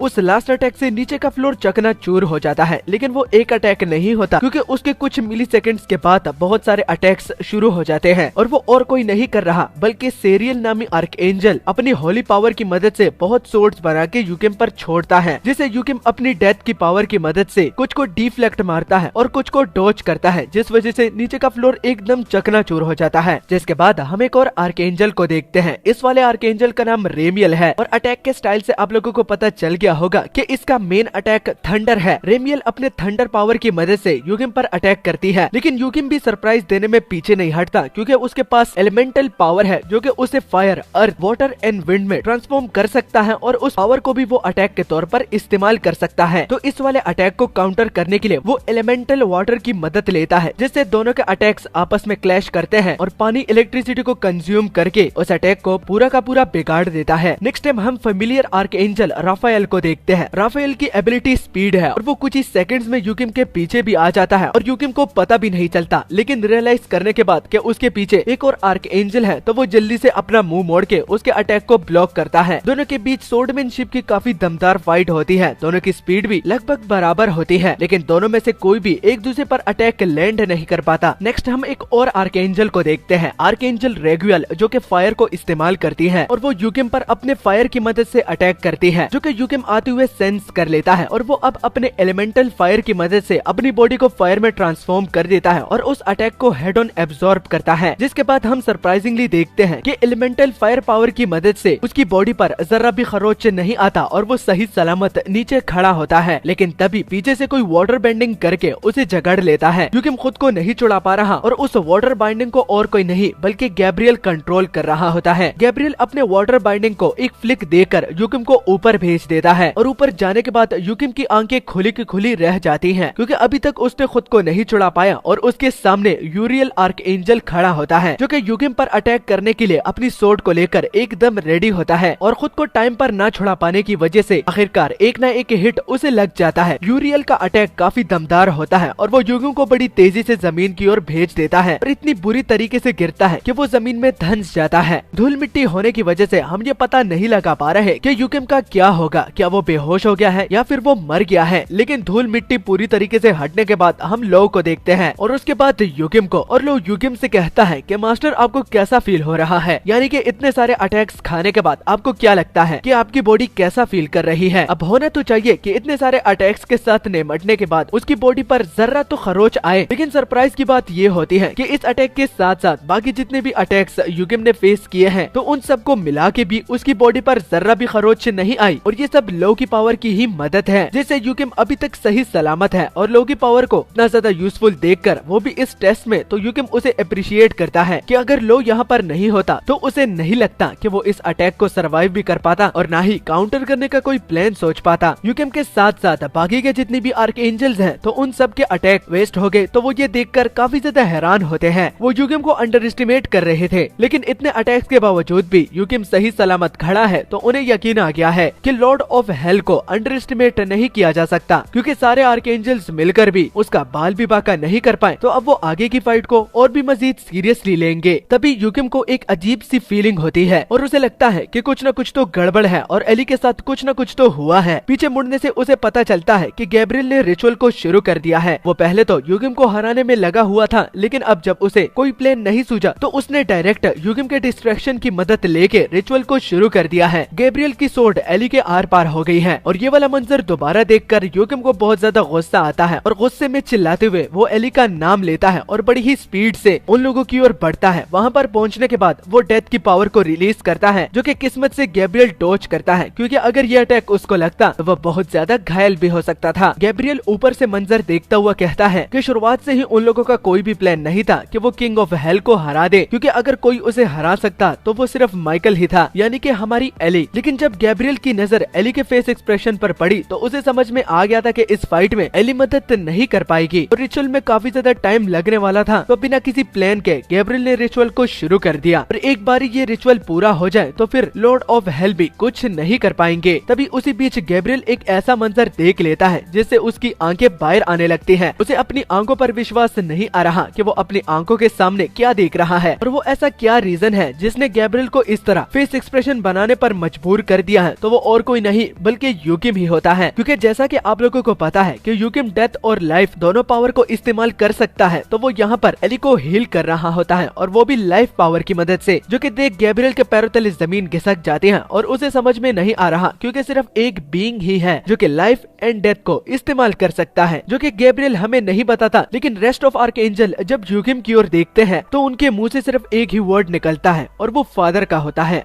अब गैब्रियल के अलावा बाकी जितने भी आर्कएंजल हैं तो वो यूकिम की ओर देखकर फादर उसे क्यों बुला रहे हैं, तो इसके पीछे भी एक बहुत बड़ा रीजन है, क्योंकि सिर्फ जो उनका फादर यानी कि जो गॉड है तो वो ही एक वाहिद ऐसा बीइंग है जो कि डेथ और लाइफ को दोनों एक साथ इस्तेमाल कर सकता है। जैसे कि इस वक्त हमारा यूकिम कर रहा है, वो लाइफ एंड डेथ दोनों को इस्तेमाल करता है। एंजल के खिलाफ लड़ने में उसने डेथ की पावर को इस्तेमाल किया था और अब उसको हील करने में वो लाइफ की पावर को इस्तेमाल कर रहा है, जो कि देख गैब्रियल को ये बहुत ज्यादा खतरनाक लगता है, क्योंकि जितना ये बंदा रिवील कर चुका है तो इससे ये रिचुअल यहीं पर ही रुक सकता है। तो गैब्रियल गुस्से से बाकी आर्कएंजल को ऑर्डर देता है कि तुम लोगों को अच्छी तरह से पता है कि फादर के साथ क्या हुआ है और किस मुंह से सुना था। हमारी अपनी लीडर ने बोला था कि फादर नहीं रहे, तो इसका मतलब ये किंग ऑफ हेल की एक स्कीम है, तो इस पर जरा भी यकीन नहीं करना। लेकिन जैसा कि गैब्रियल एक्सपेक्ट कर रहा था कि ये उसके रिचुअल को स्लो डाउन कर सकता है, तो यहाँ पर राफाएल बोलता है कि उनकी बात से वो एकदम सहमत है, लेकिन उनको भी अच्छी तरह से पता है कि सिर्फ एक बीइंग ही दो पावर को इस्तेमाल कर सकता है और वो और कोई नहीं बल्कि हमारे फादर हैं। और साथ में उन लोगों को ये भी पता है कि फादर नहीं रहे, लेकिन फिर भी ये बंदा दो पावर को इस्तेमाल कर रहा है। विदाउट अ डाउट ये हमारे फादर तो नहीं, लेकिन उसके साथ जरूर रिलेटेड हो सकते हैं। तो इसलिए अटैक करने से पहले वो गैब्रियल से भी बोलते हैं कि उनको भी सोच लेना चाहिए। लेकिन गैब्रियल है कि उसे सिर्फ इस रिचुअल की ही पड़ी है, वो इन आर्कएंजल्स की तरह नहीं है, उसे पता है कि ये फादर नहीं हो सकते। इसलिए वो जल्दी से अपनी होली पावर की मदद से एक सोर्ड बनाता है और यूकिम को एक ही बार में खत्म करने का अब वो ठान लेता है। गैब्रियल को आते हुए यूकिम देख लेता है और यूकिम को समझ में नहीं आ रहा कि अब उसे आगे क्या करना चाहिए, क्योंकि यहाँ पर वो एली को हील कर रहा है और वो फुली हील नहीं हुई और उधर से गैब्रियल आ रहा है। अगर अटैक वो करे तो ये रिचुअल जिस तरह वो चाह रहा है तो दोबारा शुरू हो जाएगा। और जहाँ तक हमारी एली की बात हो रही है तो वो दोबारा होश में आ जाती है और वो ये देखकर कि यूकिम उसके पीछे खड़ा है और उसे हील कर रहा है और सरप्राइजिंगली हील करने के लिए वो लाइफ पावर का इस्तेमाल कर रहा है, तो वो भी कंफ्यूज हो जाती है कि ये बंदा लाइफ एंड डेथ को कैसे इस्तेमाल कर रहा है। और अगर वो अजीब बात बताए तो वो इस बंदे को काफी ज्यादा मिस भी कर रही है। उसे रीजन तो नहीं पता, लेकिन वो इस बंदे को कुछ ज्यादा ही मिस कर रही है। तो फाइनली जिस तरह के हम लोग चाह रहे थे कि ये अपनी मेमोरीज को रिगेन कर ले, तो एली की मेमोरीज दोबारा वापस आ जाती हैं और उसे हर एक पल याद आ जाता है कि यूकिम ने कैसे उसे ढूंढा था, उसे कैसे अपग्रेड किया और उसे वो किस वजह से अपना मास्टर मानती है। साइड से गैब्रियल आता हुआ एली की पावर को फील करता है और उसे आवाज लगा के कि क्या वो ठीक है, और पीछे से यूकिम भी आवाज लगा के कि क्या एली ठीक है। तो उन दोनों में से सिर्फ एक को ही जवाब देती है और वो हमारा यूकिम ही होता है। यूकिम को एली जवाब देके कि मास्टर मैं वापस आ गई हूँ और अब आपको टेंशन लेने की कोई जरूरत नहीं है, जो कि सुनकर यूकिम को काफी अच्छा लगता है और वो रिलीफ भी फील करता है कि चलो शुक्र है कि एली दोबारा वापस आ गई और अब हमारा ओपोनेंट गैब्रियल ही है। तो इसलिए वो एली को जल्दी से अपने पास बुलाती है, लेकिन उसकी सोर्ड फॉर्म में। एली को सोर्ड में ट्रांसफॉर्म होता देखकर गैब्रियल के तो होश उड़ जाते हैं, क्योंकि होली सोर्ड की जो रिचुअल हो रही थी तो वो अभी तक कंप्लीट नहीं हुई और माइकल खुद को सोर्ड में ट्रांसफॉर्म कर सकता है। और जहाँ तक राफाएल और बाकी आर्कएंजल की भी बात हो रही है तो उनके भी पसीने छूट रहे होते हैं कि आखिर एली और इस बंदे के क्या रिश्ता और नाता है। अब हमारी एली यूकिम के पास सही सलामत तो आ गई है, लेकिन अटैक करने से पहले यूकिम उससे माफी मांगता है, क्योंकि अभी अभी वो उसके हाथ दोबारा आई है। वो थक भी गई होगी, लेकिन अब जो यूकिम अटैक करने वाला है तो वो सिर्फ एक अटैक होगा, उसके बाद वो रेस्ट कर सकती है। यूकिम का सबसे खतरनाक अटैक आपको क्या लगता है? डेथ हो सकता है? तो आपको बताता चलूं कि नहीं, आप में से कुछ लोगों को याद होगा और कुछ लोग भूल भी गए होंगे। तो जो लोग भूल गए हैं तो उनको बताता चलूं कि डेथ नहीं बल्कि केओस, जो कि एली और लो की पावर को मिला के एक अटैक होता है, वो यूकिम का सबसे स्ट्रॉन्गेस्ट अटैक है और माइकल उस अटैक की पावर को दूर से ही फील कर सकता है कि ये वाला अटैक बहुत ही ज्यादा तगड़ा होने वाला है। सॉरी, मैं नाम में अगर थोड़ा बहुत आपको कंफ्यूज कर रहा हूँ तो मैं उसके लिए माजरत चाहता हूँ। तो गैब्रियल को कुछ भी समझ में नहीं आ रहा कि उसकी ओर क्या आने वाला है, लेकिन उसको वो दूर से ही फील कर रहा है कि अगर ये उसे लग जाता है तो वो सर्टेनली यानी कि वो खुद बता रहा है कि वो मर जाएगा। वो डाउट में भी ये नहीं बता रहा बल्कि 100% श्योर होके ये कह रहा है। और उसके कहने के कुछ ठीक सेकंड के बाद वो अटैक रिलीज हो जाता है, black and white chaos attack, जो कि इतना ज्यादा इनॉर्मस पावर होल्ड करता है कि आर्कएंजल के तो पसीने छूट जाते हैं। उन लोगों को यकीन नहीं आ रहा कि इस तरह का अटैक भी एग्जिस्ट करता है। एक आर्कएंजल भी ऐसा नहीं होता जो कि इस अटैक से इम्प्रेस ना हो और ना ही डरा हुआ हो, क्योंकि ये अटैक कुछ ऐसा है जो कि सारे बंदों की हवा टाइट कर देता है। अटैक के खत्म होने के बाद हम गैब्रियल को देखते हैं कि वो थोड़ा बहुत घायल हो चुका है और वो भी इस अटैक की पूरी पावर को देखने के बाद हैरान है, क्योंकि एक तो वो बता रहा था कि वो मर जाएगा अगर ये अटैक उसे हेड ऑन लगे तो, और वो ये भी बताता है कि अगर हम सारे आर्कएंजल एक दूसरे के अटैक को मिक्स करें तब भी हम इस पावर लेवल तक नहीं पहुंच सकते। गैब्रियल की किस्मत अच्छी है, अगर वो थोड़ा सा भी और लेट हो जाता तो उसकी राख को भी ये लोग ढूंढ नहीं पाते, लेकिन इस अटैक के बाद उसे काफी ज्यादा एडवांटेज होने वाला है। और वो सारे आर्कएंजल को आवाज लगा के कि क्या वो देख सकते हैं कि क्या वो इस बंदे को अपना फादर मानते हैं जिसके अटैक में इतनी ज्यादा इवल पावर है, तो क्या वो इस फादर को ही मानेंगे जो कि केओस से भरा हुआ है। अगर उन लोगों की आंखें अब भी नहीं खुली तो वो इसका कुछ भी नहीं कर सकता, लेकिन वो दोबारा कह रहा है कि अपने सोर्ड्स को उठा लो और इस बंदे का काम तमाम कर दो। तभी गैब्रियल की नजर सामने पड़ती है और उसके पैरों तले जमीन खिसक जाती है, क्योंकि सारे आर्कएंजल काफी रिस्पेक्टफुल तरीके से खड़े हैं और किसी को ग्रीटिंग्स पेश कर रहे हैं, और वो बंदा और कोई नहीं बल्कि हमारा यूकिम है। और सारे आर्कएंजल उसे फादर बुलाते हैं, यानी कि अब जाके गैब्रियल के अलावा बाकी जितने भी आर्कएंजल हैं वो यूकिम को अपना फादर मानते हैं। गैब्रियल बेचारे की तो हवा टाइट हो जाती है, क्योंकि अपने ही कॉमरेड को इस तरह घुटने टेकता हुआ देखकर उसे यकीन नहीं आ रहा होता। लेकिन जब नजर यूकिम पर पड़ती है तो यूकिम बहुत ज्यादा चमक रहा होता है, और ये चमचमाती हुई चीज आखिर क्या चीज है तो ये यूकिम को भी पता नहीं है। लेकिन लो सिर्फ इतना ही कहता है कि ये एक बहुत बड़ी प्रॉब्लम है। बनहार्ट खुश होता है कि उनके मास्टर इतना ज्यादा चमक रहे हैं, और जहाँ तक एली की बात हो रही है तो वो एक्सप्लेन करने ही वाली होती है कि लो बीच में बोल पड़ता है और कहता है कि जो चीज तुम्हारे पीछे चमक रही है तो इसका सारा का सारा क्रेडिट मेरी पावर को ही जाता है, क्योंकि मेरी पावर इस टेस्ट से जो पहला वाला टेस्ट था तो उसमें परफेक्ट हो गई थी, लेकिन अब जाके एली की पावर के साथ वो बहुत ज्यादा परफेक्ट हो गई है। और जहाँ तक कि एली की पावर की बात हो रही है तो वो भी बहुत ज्यादा रैपिड स्पीड से ग्रोथ में है। तो इसका मतलब आपके पास इतनी पावर है कि आपके पीछे ये जो चक्र लगा हुआ है इसे हेलो ऑफ गॉड कहते हैं, यानी कि आपका पावर लेवल इतना ज्यादा बढ़ गया है कि आपको गॉड भी कहा जा सकता है। अभी तक ये फुल फॉर्म में नहीं है, लेकिन फिर भी आपको गॉड बुलाया जा सकता है। तो जैसा कि पिछली मर्तबा हमने देखा कि गैब्रियल के साथ फाइट करते करते और एडिशनली बाकी आर्कएंजल्स को भी मिला के जब हमारा यूकिम उन सब के साथ फाइट कर रहा होता है तो तभी फाइट के बीचों बीच उसके पीठ के पीछे एक हेलो बन जाता है, जो कि एक गॉड का साइन होता है। अब यूकिम के पीछे हेलो बनने का अब ये मतलब नहीं है कि यूकिम एक गॉड बन चुका है, लेकिन जहाँ तक उसे लो बताता है कि वो पूरी तरह से तो गॉड नहीं बना, लेकिन अगर उसकी पावर लेवल की बात की जाए तो उसकी पावर लेवल गॉड की पावर लेवल के बराबर हो सकती है। अब लो तो अपनी तरफ से यूकिम को सब कुछ बता रहा है, लेकिन जहाँ तक एली की बात हो रही है तो वो एकदम चुपचाप है, क्योंकि अगर यूकिम को किसी से पूछना चाहिए तो वो एली के अलावा और कोई नहीं हो सकता, क्योंकि आपको भी पता है और मुझे भी कि एली सभी एंजल्स की लीडर है और उसे इस हेलो के बारे में लो से ज्यादा पता होना चाहिए। तो जब यूकिम एली से पूछता है तो एली कंफ्यूज होके बोलती है कि उसे नहीं पता कि ये कैसे आपके पीठ के पीछे आ गया, लेकिन जिस तरह लो ने बताया है कि ये गॉड के पीछे ही अपीयर होता है, तो अब मैं 100% ये तो नहीं कह सकती कि आप गॉड हो, लेकिन फिर भी ये आपके पीछे कैसे अपीयर हुआ ये तो सिर्फ आपको ही पता होना चाहिए। अब यूकिम को जितनी डेमोन्स्ट्रेशन चाहिए थी तो उतनी डेमोन्स्ट्रेशन उसे मिल जाती है, लेकिन अब इस हेलो की मदद से उसे क्या क्या फायदा हो सकता है। तो जब इस पर सवाल करता है तो लो उसे चिढ़ाते हुए कहता है कि कोई फायदा नहीं होता, जस्ट इसमें आप बहुत ज्यादा डैशिंग लगते हो, जो कि सुन यूकिम का थोड़ा सा मूड ऑफ हो जाता है, क्योंकि ये फाइट के बीच में ही उसका मजाक उड़ा रहा है। लेकिन यूकिम को शांत करके और आखिर में ये बोल के कि गॉड एक ऐसा बीइंग होता है जिसके बारे में हमें जितना पता होता है तो उससे दुगना हमें गॉड के बारे में पता नहीं होता। और हाँ, इसके फायदे के बारे में तुमने पूछा तो ये इविल एनर्जी को खुद से दूर करने में मदद करता है। ये बात यूकिम को समझ में नहीं आती, लेकिन तभी माइकल के चीखने की आवाज आती है। अब मैं इसे माइकल इसलिए बुला रहा हूँ क्योंकि हमारे एली का नाम माइकल है और मैं उसे एली बुला रहा हूँ। और जहाँ तक यूकिम के दोस्त माइकल की बात हो रही है जो कि इस गैब्रियल आर्कएंजल से बहुत ज्यादा रिलेटेड है, तो इसी की वजह से मैं इसे गैब्रियल के बजाय माइकल बुलाता हूँ। माइकल के चीखने पर सारे आर्कएंजल्स के साथ साथ यूकिम की भी नजर उस पर पड़ती है, और जो मंजर यूकिम के साथ बाकी आर्कएंजल देखते हैं तो सारे के सारे बहुत ही ज्यादा हैरान हो जाते हैं, क्योंकि माइकल के जो गोल्डन विंग्स थे वो अब धीरे धीरे करके ग्रे होते जाते हैं। और जब यूकिम भी इस बात को नोटिस करता है तो वो तुरंत से हमारे लो से सवाल करता है कि इसके विंग्स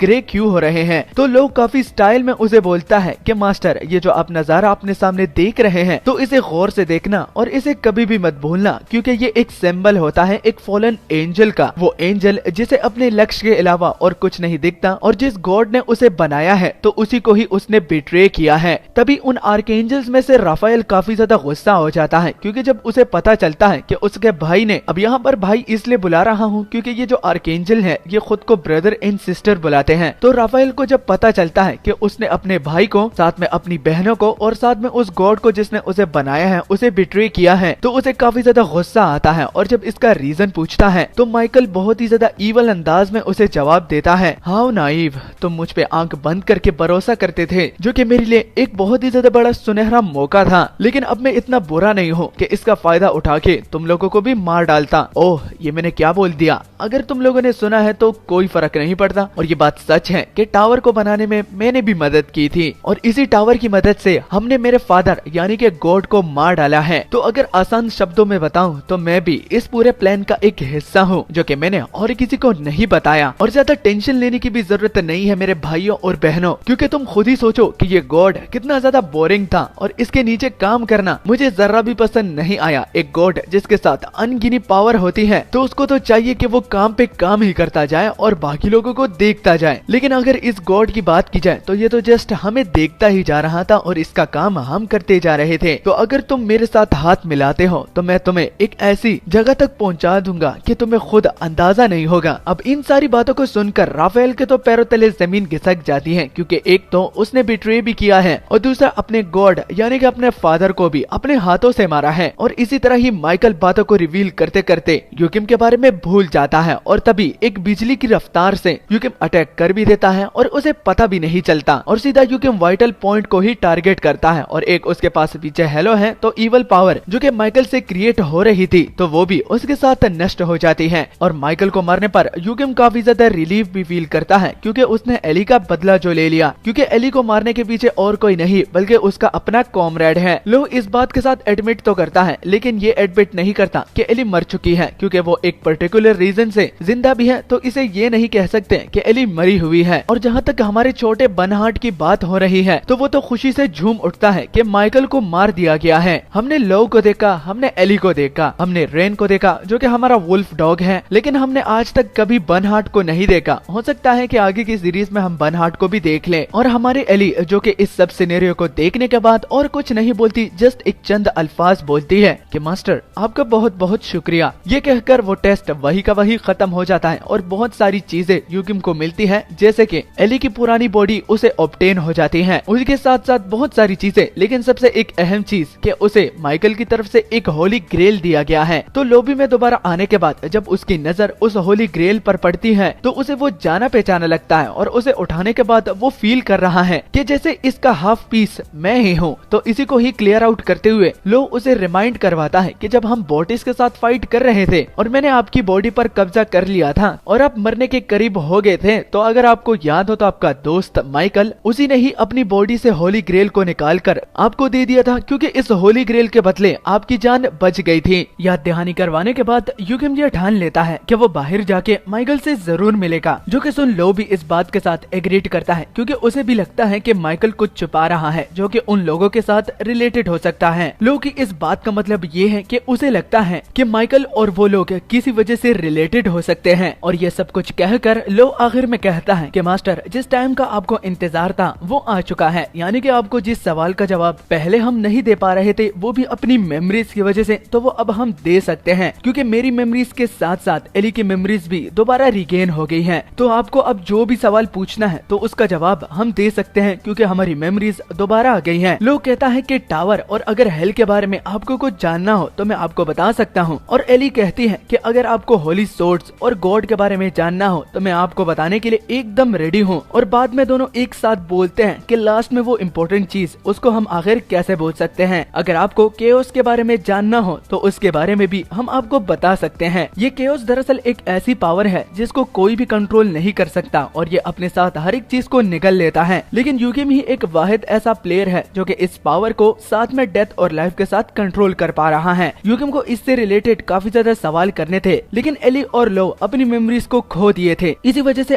अगर वो चाहते भी तो कुछ भी नहीं बोल पाते। तो चलो अब जानते हैं कि आखिर गॉड को क्यों मारा गया था और ये टावर किस वजह से बनाया गया है। तो लो अपनी बात को शुरू करते हुए कहता है कि जब एक दिन गॉड मारा गया था तो उसी दिन एक टावर अपीयर हुआ था। अगर इस बात को हर एक एंगल से देखा जाए तो ये बात दोनों मिलती जुलती है, और अगर लोग अपने पर्सपेक्टिव से बात करें तो ये दोनों प्री प्लान्ड मिशन है। और जहाँ तक एली से हमें पता चलता है तो वो तो कहती है कि जब गॉड को मारा गया था तो नीचे की दुनिया काफी चेंज हो गई थी, क्योंकि जब गॉड थे भी तब भी वो दुनिया की चीजों में इंटरफेयर नहीं करते थे, और कुछ चीजें गॉड के बगैर नहीं चल पाती और कुछ चल पाती। इसलिए पहले से ही दुनिया का हाल बेहाल था, लेकिन उनके जाने के बाद और भी ज्यादा खराब हो गया था। अब इन चीजों से किसी को भी फर्क नहीं पड़ रहा था, लेकिन एक चीज थी जिसको गॉड काफी टाइम से सील कर रहे थे, और बाकी चीजों से उस पे ज्यादा ध्यान भी देते थे, और उनको फॉरगॉटन सिबलिंग्स ऑफ गॉड भी कहते हैं, यानी कि वो मॉन्स्टर्स जो कि हेल से भी ज्यादा डेप्थ में रहते हैं। और लोग कंफ्यूजन को दूर करने के लिए कहता है कि ओरिजिनल ओनर ऑफ हेल जिस मॉन्स्टर की एली बात कर रही है तो उसका ये निकनेम है। अब हमारा लो हमें बताता है कि आखिर इन लोगों को ये नाम क्यों दिया गया है। तो हमें लो से पता चलता है कि ये लोग अंडरवर्ल्ड में रहते हैं। अगर अंडरवर्ल्ड की बात की जाए तो हेल के वो नीचे बनाई गई है, और हेल की मदद से ही इन लोगों को जो कि अंडरवर्ल्ड में रहते हैं उनको सील किया गया है। और जब यूकिम कुछ बोलने लगता है तभी उसे याद आता है कि इतनी गहरी इंफॉर्मेशन मिलने के बाद भी उसे कोई पेनल्टी नहीं लग रही। आखिर इसके पीछे वजह क्या हो सकती है? क्या ये है क्योंकि ये 50 फ्लोर में बैठा हुआ है, या फिर इसके पीछे कोई और ही बात है? तो इसी को ही एक्सप्लेन करते हुए लो कहता है कि ये 50 फ्लोर की वजह से नहीं, बल्कि ये इसलिए है क्योंकि आपने हमारे टेस्ट को पास किया, उसमें हिडन क्वेस्ट को भी कंप्लीट किया है, जिसकी वजह से रिवॉर्ड के तौर पर जो मेमोरीज हमारी हैं और जो लिंक हम शेयर करते हैं वो भी इतनी स्ट्रॉन्ग बॉन्ड वाला, तो उस वजह से मेरी और एली की जो मेमोरीज हैं वो आपकी ही मेमोरी बन चुकी है। एली आसान शब्दों में समझाती है कि ये मेमोरीज आपके लिए न्यू नहीं है, बल्कि ये आपकी ओल्ड मेमोरीज है। हमारी मेमोरीज आपकी मेमोरीज बन चुकी है, जिसकी सिर्फ हम याद दहानी करवा रहे हैं। ये सुनकर यूकिम को भी थोड़ा बहुत समझ में आ जाता है, क्योंकि उस टेस्ट के बीचों बीच कुछ ऐसे सिनेरियो भी थे जिनके बारे में उसे पहले से ही शायद से पता था। एक देजावू, हाँ अगर इसे एक देजावू का नाम दिया जाए तो ये एक परफेक्ट एग्जाम्पल है। यूकिम तीर सीधा निशाने पर मारता है और लो अब उसका मजाक उड़ाने लगता है, क्योंकि इससे पहले वो काफी ज्यादा बेवकूफी की बातें करता था, लेकिन लो की मेमोरीज मिलने के बाद शायद से ये थोड़ा बहुत मैच्योर हो गया है। लो सीधा अपने मास्टर को बेवकूफ बुलाता है और इतने अच्छे एग्जाम्पल का सारा क्रेडिट अपनी मेमोरीज को देता है जो कि यूकिम ने इनहेरिट कर ली है। यूकिम लो की इस पर्सनैलिटी से काफी ज्यादा तंग आ गया है, क्योंकि वो अपने मुंह मियां मिट्ठू बन रहा है, यानी कि अपनी तारीफ खुद अपने मुंह से करना। तभी अचानक से बर्नहार्ड भी बीच में बोल पड़ता है कि मास्टर मुझे भी कुछ याद आया है और शायद से मेरी भी कुछ मेमोरीज दोबारा रिगेन हो गई है। बर्नहार्ड कहता है कि वो अपने पिछले जन्म में एक प्रिंसेस थी। अब ये कंफर्म नहीं करवाया गया कि बर्नहार्ड एक लड़का है या लड़की, लेकिन जिस तरह के हमने पहले पार्ट्स में बर्नहार्ड की सोल को देखा था कि वो एक लड़की की तरह नजर आ रहा था, तो शायद से यहाँ पर बर्नहार्ड सच बोलने की कोशिश कर रहा है और ये किसी किस्म का मजाक नहीं है। लेकिन उसको इंटरप्ट करने के लिए और मैनर्स सिखाने के लिए हमारा लो बोल पड़ता है कि जब बड़े बात कर रहे हो तो बीच में बच्चे नहीं बोला करते। बर्नहार्ड फिर किसी चीज के बारे में बोलता है, लेकिन दोबारा लो उसे चुप करवाता है, जिसकी वजह से अब उसे गुस्सा आ जाता है और वो लो से कहता है कि मैं तुमसे नफरत करता हूँ। तुम्हारी कुछ आदतें मुझे पसंद है, लेकिन बहुत सारी ऐसी आदतें हैं जो कि मुझे बिल्कुल भी पसंद नहीं है। अब एली उसे पास्ट के रिचुअल के बारे में बताती है, ये वाला रिचुअल नहीं जिसमें उसने इंटरप्ट किया था, पास्ट वाला रिचुअल जिसमें बहुत सारे एंजल्स होली सोर्ड में कन्वर्ट हो गए थे और साथ में एली भी हो गई थी, क्योंकि वो लोग एक मॉन्स्टर को दोबारा सील करने में लगे हुए थे। और वो मॉन्स्टर उन्हीं मॉन्स्टर में से एक हैं जिनको उनके फादर काफी टाइम से सील करते आ रहे थे, लेकिन किसी वजह से जो कि इस रिचुअल में एली को पता लगा है कि माइकल की वजह से वो रिलीज हुआ है, तो उसी को ही सील करने में दोबारा माइकल उन लोगों की मदद कर रहा था। लेकिन उसे क्या पता कि वो अपनी ही खिचड़ी पकाने में लगा हुआ है। और जब एली उस मॉन्स्टर का नाम रिवील करती है तो उस मॉन्स्टर का नाम और कोई नहीं बल्कि केओस होता है। तो जब केओस की बात हमारा यूकिम सुनता है तो उसके रोंगटे खड़े हो जाते हैं और उसे कुछ याद आ जाता है। अगर आप लोगों को याद हो कि जब हमने पहली मर्तबा एली को देखा था सोर्ड की फॉर्म में, तो जब यूकिम ने उसे ऑब्टेन किया था तो उसके साथ यूकिम को एक बहुत बड़ी आंख नजर आ रही थी। उस टाइम से यूकिम को आज तक पता नहीं चला कि वो बड़ी आंख आखिर क्या चीज थी, लेकिन अब जबकि उसने बताया कि एली एक मॉन्स्टर को सील कर रही थी तो यूकिम को लगता है कि शायद से जब उसने एली को बाहर निकाला था तो उस वक्त केओस भी रिलीज हो गया था और वो आंख और किसी चीज की नहीं बल्कि केओस की थी। लेकिन एक और बात ऐसी होती है जो कि यूकिम को काफी ज्यादा कंफ्यूज करती है कि जब उसने सिस्टम पर उस आंख का नाम देखा था तो वो उसे डीमन बुला रहा था, ना कि केओस। तो आखिर ये कैसा मामला है? तो एली इस बात बात के साथ एग्रीड करती है कि वो एक डीमन ही था, सिस्टम में कोई भी गड़बड़ी नहीं थी क्योंकि मैं केओस को सील करने में नाकाम रही। तभी लो बीच में बोल पड़ता है कि उसे ये समझ में नहीं आ रहा कि केओस तो एक ऐसी पावर है जिसको गॉड भी काफी मुश्किलों से सील करता आ रहा है, तो आखिर ये तुम लोग कैसे कर पाए और ये तुम लोग इम्पॉसिबल को पॉसिबल कैसे कर पाए। जिसके जवाब में एली बोलती है कि तुम्हारी बात एकदम सच है, लेकिन मैं सिर्फ अकेले नहीं थी। ये सुनकर लो के पैरों तले जमीन खिसक जाती है क्योंकि उसे पता है कि आगे एली क्या बोलने वाली है। एली रिवील करती है कि सिर्फ उसे नहीं बल्कि बहुत सारे एंजल्स को सोर्ड में कन्वर्ट किया गया था और उन लोगों की पावर को फिर बाद में एली में स्टोर कर दिया गया था ताकि बाद में उसे काफी ज्यादा स्ट्रॉन्ग बनाया जाए और केओस को आराम से सील कर पाए। ये बात सुनकर जब यूकिम उसके बारे में थोड़ा बहुत सोचता है तो उसे ये इन लोगों का रिचुअल बिल्कुल अपने लिंक की तरह लगता है, क्योंकि एक बंदे पर सारी पावर को फोकस कर दिया जाए और वो बंदा उस पावर को बाद में इस्तेमाल कर सकता है। ये तो बिल्कुल उसके लिंक्स की तरह लग रहा है क्योंकि वो एली की पावर को भी यूज कर सकता है, साथ में लो की, बर्नहार्ड और बाकी दोनों ईगोस की। जो कि सुनकर लो उसे कहता है कि उसने पहले भी उसे बताया था कि तुम्हारी तरह लोग जो कि लिंक का इस्तेमाल कर सकते हैं वो एग्जिस्ट करते हैं, वो तादाद में बहुत बहुत ज्यादा कम है, लेकिन इसका मतलब ये नहीं कि कोई भी नहीं है। लेकिन अगर वो एक बात को रिवील करेगा तो वो ये होगी कि हमारे यूकिम का जो लिंक का बॉन्ड है तो वो किसी और के साथ नहीं है और यूकिम का लिंक और पावर बाकी लोगों से काफी ज्यादा स्ट्रॉन्ग है और आज तक लोगों ने अपनी जिंदगी में भी इस तरह लिंक नहीं देखा जो कि तुम्हें एक गॉड लेवल पावर तक पहुंचाए। तो इसलिए यूकिम को घबराने की जरूरत नहीं है। इतनी इंपॉर्टेंट बात में यूकिम ने टांग अड़ाई और उसको बीच में ही रोक दिया। लो इस बात पर यूकिम को काफी ज्यादा डांटता है क्योंकि उसकी बॉडी और उसकी मेमोरीज मिलने के बावजूद भी वो ऊट पटांग हरकतें कर रहा है और यूकिम की तारीफ करने के बाद उसे ऐसा लग रहा है जैसे कि उसने हक दिया, वो भी अपने मुंह से। जो कि सुनकर बर्नहार्ड बोलता है कि तुम अभी भी हक रहे हो। तो एली कहती है कि सारा रिचुअल काफी आराम और स्मूथली तरीके से चल रहा था, लेकिन उस वक्त एली ने कुछ ऐसा महसूस किया जो कि उसे गलत लग रहा था, क्योंकि एली ने जब अपने आंख खोल कर देखा तो उसे ये रियलाइज हुआ कि जो पावर सिर्फ उस पर पॉइंट आउट करनी थी तो वो किसी वजह से उसके अलावा भी और लोगों पर जा रही थी। लेकिन उस टाइम पर जब रियलाइज उसे होने ही वाला था तो तब तक गैब्रियल ने अपना काम कर दिया था और होली सोर्ड में कन्वर्ट होने के कुछ ठीक सेकंड पहले ही एली को समझ में आ गया था कि गैब्रियल ने उन लोगों को बिट्रे किया है, जिसकी वजह से कुछ ऐसी होली सोर्ड्स भी बनी जो कि एली से भी ज्यादा पावर रखती है और उन सोर्ड्स का नाम लीडर ऑफ ऑल एंजल है। ये बात सुनकर यूकिम को लिसियो की याद आ जाती है कि उसके साथ भी दो होली सोर्ड्स हैं। लिसियो वही बंदा है जिसने एलिक्सर के बदले यूकिम की जान बख्शी थी और एलिक्सर उसे यूजिन से ही मिला था जो कि डीमन किंग खुद को बुलाती है। तो लोग यूकिम को जवाब देता है कि तुमने बिल्कुल ठीक कहा और हमारी एली भी इस बात के साथ एग्रीड करती है, लेकिन साथ में एली ये एडिशनली भी बताती है कि वो होली सोर्ड अब एली से भी काफी ज्यादा स्ट्रॉन्ग हो चुकी है और बात दोबारा मेन मुद्दे से भटक जाती है। लेकिन जब दोबारा एली एक्सप्लेन करने लगती है तो बात माइकल से शुरू होती है कि माइकल ने जब एली को होली सोर्ड में कन्वर्ट कर दिया था तो उसके बाद हेवंस कम्प्लीटली तरीके से चेंज हो गए थे और माइकल को जो चाहिए था वो उसने हासिल कर लिया और बाकी के आर्केंजल्स जो कि मजबूर हो गए थे, उनका मन तो नहीं था लेकिन उनकी मजबूरी की वजह से उन लोगों ने माइकल को फॉलो करना शुरू कर दिया। लेकिन बाकी के आर्केंजल्स में सिर्फ एक ही आर्केंजल था जिसने माइकल के अंडर काम करने से मना कर दिया और वो आर्केंजल और कोई नहीं बल्कि राफाएल था। राफाएल ने एली को उठाया जो कि अब तक एक होली सोर्ड में कन्वर्ट हो गई थी और सीधा हेल के लिए निकल गया, क्योंकि उसे किसी तरह से भी इस केओस को दोबारा से सील करना है ताकि सब कुछ पहले की तरह नॉर्मल हो जाए। राफेल की इस बात से बर्नहार्ड और लोग काफी ज्यादा इम्प्रेस होते हैं और उसे एक हीरो बुलाते हैं और एली जब आगे बात बढ़ाने वाली होती है तो तभी बीच में ही हमारा यूकिम उसे रोक कर कहता है कि जरा रुको,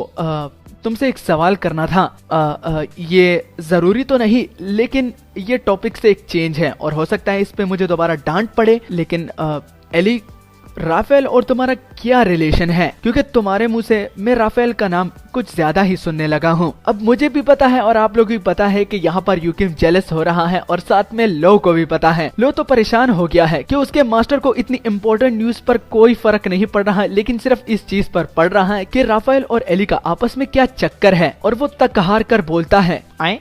यूकिम के इस तरह बात बोलने पर एली को कुछ भी समझ में नहीं आ रहा और वो बेचारी तो पूछती है कि आखिर मास्टर के इस बात के कहने का क्या मतलब है। तो हिम्मत जुटा के हमारा यूकिम कहता है कि वो इसलिए क्योंकि उसके मुंह से भी काफी टाइम से वो राफेल की बातें सुन रही है और साथ में जब उसने टेस्ट के दौरान पर्सनली राफेल को देखा तो वो काफी ज्यादा हैंडसम भी था और साथ में स्ट्रॉन्ग भी। तो उसे जस्ट ये क्यूरियोसिटी हो रही थी कि इन दोनों के बीच आखिर चक्कर क्या चल रहा है, कहीं ये दोनों लवर्स तो नहीं। जो कि सुन के एली के तो पैरों तले जमीन खिसक जाती है और वो टमाटर टमाटर की तरह लाल हो जाती है। वो इस बात को क्लियर करके कि बाकी के आर्कएंजल्स के साथ साथ राफेल भी उसका कॉमरेड है और उसने कभी भी इस तरह की फीलिंग फील नहीं की। हाँ, अभी अभी वो प्यार में पड़ी है, लेकिन उससे पहले राफेल के साथ उसका कोई भी चक्कर नहीं था। धत तेरी की।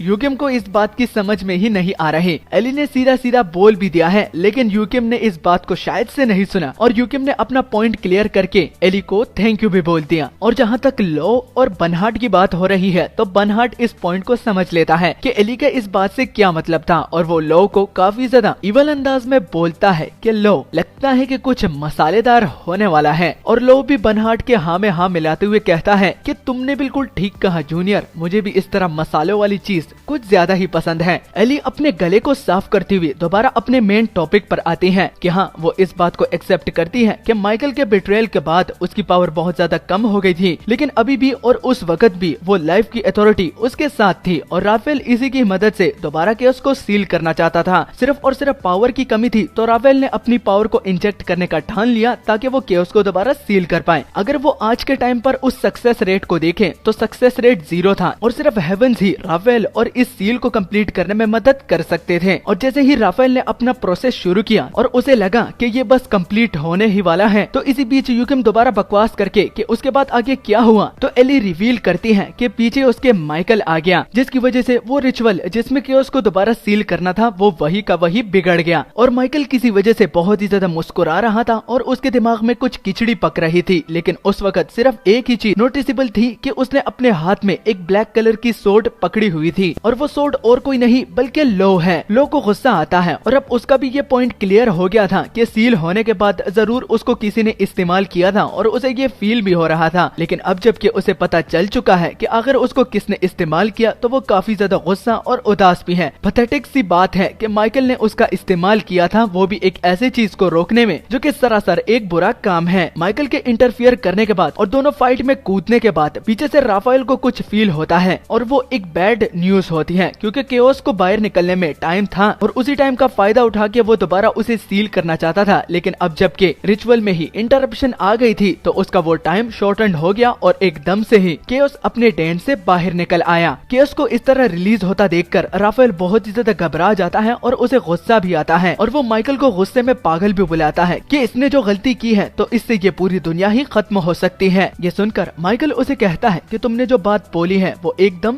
सच है। मेरे दोस्त, मुझे माफ करना अगर तुम्हें यह बात बुरी लगे, लेकिन तुमने जो बोला उसमें कोई भी शक नहीं कि मैंने केओस को इंटेंशनली रिलीज किया है। ये दुनिया काफी ज्यादा बोरिंग है और इस दुनिया में ऐसे छिपे राज हैं जो कि तुम्हें, राफेल, तुम्हारी बात कर रहा हूँ, और एली को बिल्कुल भी पता नहीं है। ये कहकर माइकल ने जो लो को पकड़ा होता है तो वो अपना मोमेंटम बरकरार करके सीधा राफेल की ओर फेंकता है, जो कि उसके सीधा आर पार हो जाती है। राफेल को भी समझ में आ जाता है कि माइकल ने जिस चीज से उस पर अटैक किया है तो वो तो रूलर ऑफ हेल है और माइकल वो रूलर ऑफ हेल उसके पास ही छोड़ देता है और कहता है कि ये मेरी तरफ से तुम्हारे लिए एक गिफ्ट है, और राफेल को उसी हालत में छोड़कर वो वापस जाने लगता है। लेकिन तभी राफेल के हाथ में जो होली सोर्ड उसने पकड़ी थी वो चमकने लगती है और बाद में वो रोशनी इतनी ज्यादा हो जाती है जिसको माइकल भी नोटिस कर लेता है और वो जैसे ही पीछे मुड़ के देखता है तो बिजली के रफ्तार से भी तेज वो आकर उसको सीधा गले से पकड़ता है और कहता है कि मैं जहाँ जा रहा हूँ तुम्हें भी अपने साथ ले डूबूंगा। माइकल को समझ में नहीं आ रहा कि राफेल में इतनी पावर आखिर कहाँ से आ रही है, लेकिन उस पावर को फील करने के बाद उसके रोंगटे खड़े हो जाते हैं, क्योंकि ये तो एली की पावर को यूज कर रहा है। Power of life. राफेल जिस पावर से अपनी ताकत को दोबारा बढ़ा रहा है तो ये एली की पावर है। उसका एक छोटा पोर्शन राफेल इस्तेमाल कर सकता है जो कि एली ने उसे दिया है, लेकिन माइकल को डर नहीं लगता क्योंकि ये छोटी सी पावर है और इससे वो केओस को नहीं रोक पाएगा। लेकिन यहाँ पर अब वो केओस को नहीं रोकना चाहता। वो माइकल को कहता है कि तुम जैसा सोच रहे हो वैसा बिल्कुल भी नहीं है। मैं यहाँ पर अब केओस को नहीं, तुम्हें अपने साथ ले जाने के लिए आया हूँ, क्योंकि हर एक प्लेन तुम्हारे हिसाब से नहीं चलने वाला। और उसी तरह ही हवा में खड़े खड़े वो केओस का इंतजार करता है और केओस आखिर में उन दोनों को निकल जाता है। और इतना ही सिनेरियो सिर्फ हमारे एली को याद है और उसमें से 1% भी उसने यूकिम को अगर ना बताया हो तो फ्यूचर में उसे जरूर बताएगी अगर उसे कुछ याद आया तो। जिसके बाद चंद कुछ और सवालात होते हैं जो कि यूकिम करता है कि उसके बाद केओस के साथ आखिर क्या हुआ और वो जो डीमन आंख जिसको तुम सील कर रही थी तो वो आखिर क्या चीज है और आखिर उस डीमन आई को तुम सील करके क्या साबित करना चाहती थी और क्या बचाना चाहती थी? यही तो सवाल जब यूकिम एली से करता है और एली जब जवाब देने लगती है तो तभी मिस्टर वैंग यानी कि हमारे ओल्ड मैन वैंग यूकिम से अपने माइंड की मदद से कांटेक्ट करता है, क्योंकि वो भी उसका ईगो ही है। मिस्टर वैंग का यूकिम के साथ कनेक्ट होने का और कोई मकसद नहीं, बस उसे एक वार्निंग देना है जिससे उसकी जान बच सकती है। मिस्टर वैंग से हमें और यूकिम को पता चलता है कि अगर वो और टाइम वहाँ पर बिताएगा तो शायद से वो उस जगह से कभी भी अपनी जिंदगी में बाहर ना निकल पाए। और गेट में भी प्रॉब्लम हो गई है, लेकिन गेट से बढ़कर सिर्फ एक चीज है और वो है उसकी जान। अगर वो उस 50 फ्लोर पे और ज्यादा टाइम बिताएगा तो शायद से वो बाहर ना निकल पाए। ये सुनकर यूकिम के पैरों तले जमीन घिसक जाती है और उसे समझ में नहीं आ रहा कि आखिर ओल्ड मैन वैंग का इस बात से क्या मतलब है और गेट में क्या प्रॉब्लम हो सकती है। और ये तो एक टेस्ट फ्लोर है, जब तक मैं इसे पास नहीं करूंगा तो मुझे अपने सवालों का जवाब कैसे मिलेगा? मिस्टर वैंग की इस तरह की खबर बताने पर जब यूकिम उससे सवाल करता है कि आखिर मसला क्या है, तो मिस्टर वैंग यूकिम को बताता है कि तुम्हें वहाँ गए हुए 1 हफ्ता हो गया है, लेकिन यहाँ पर 2 हफ्ते। दोनों डायमेंशन के टाइम काफी ज्यादा अलग है और यही सबसे बड़ी प्रॉब्लम है। और मिस्टर वैंग अपनी गट्स फीलिंग से बोलता है कि मुझे पता नहीं कि क्या हो रहा है और क्या नहीं, लेकिन जो भी हो रहा है मुझे कुछ ठीक नहीं लग रहा, इसलिए तुम जल्दी से अपने इस टेस्ट को पास करके बाहर आ जाओ क्योंकि कुछ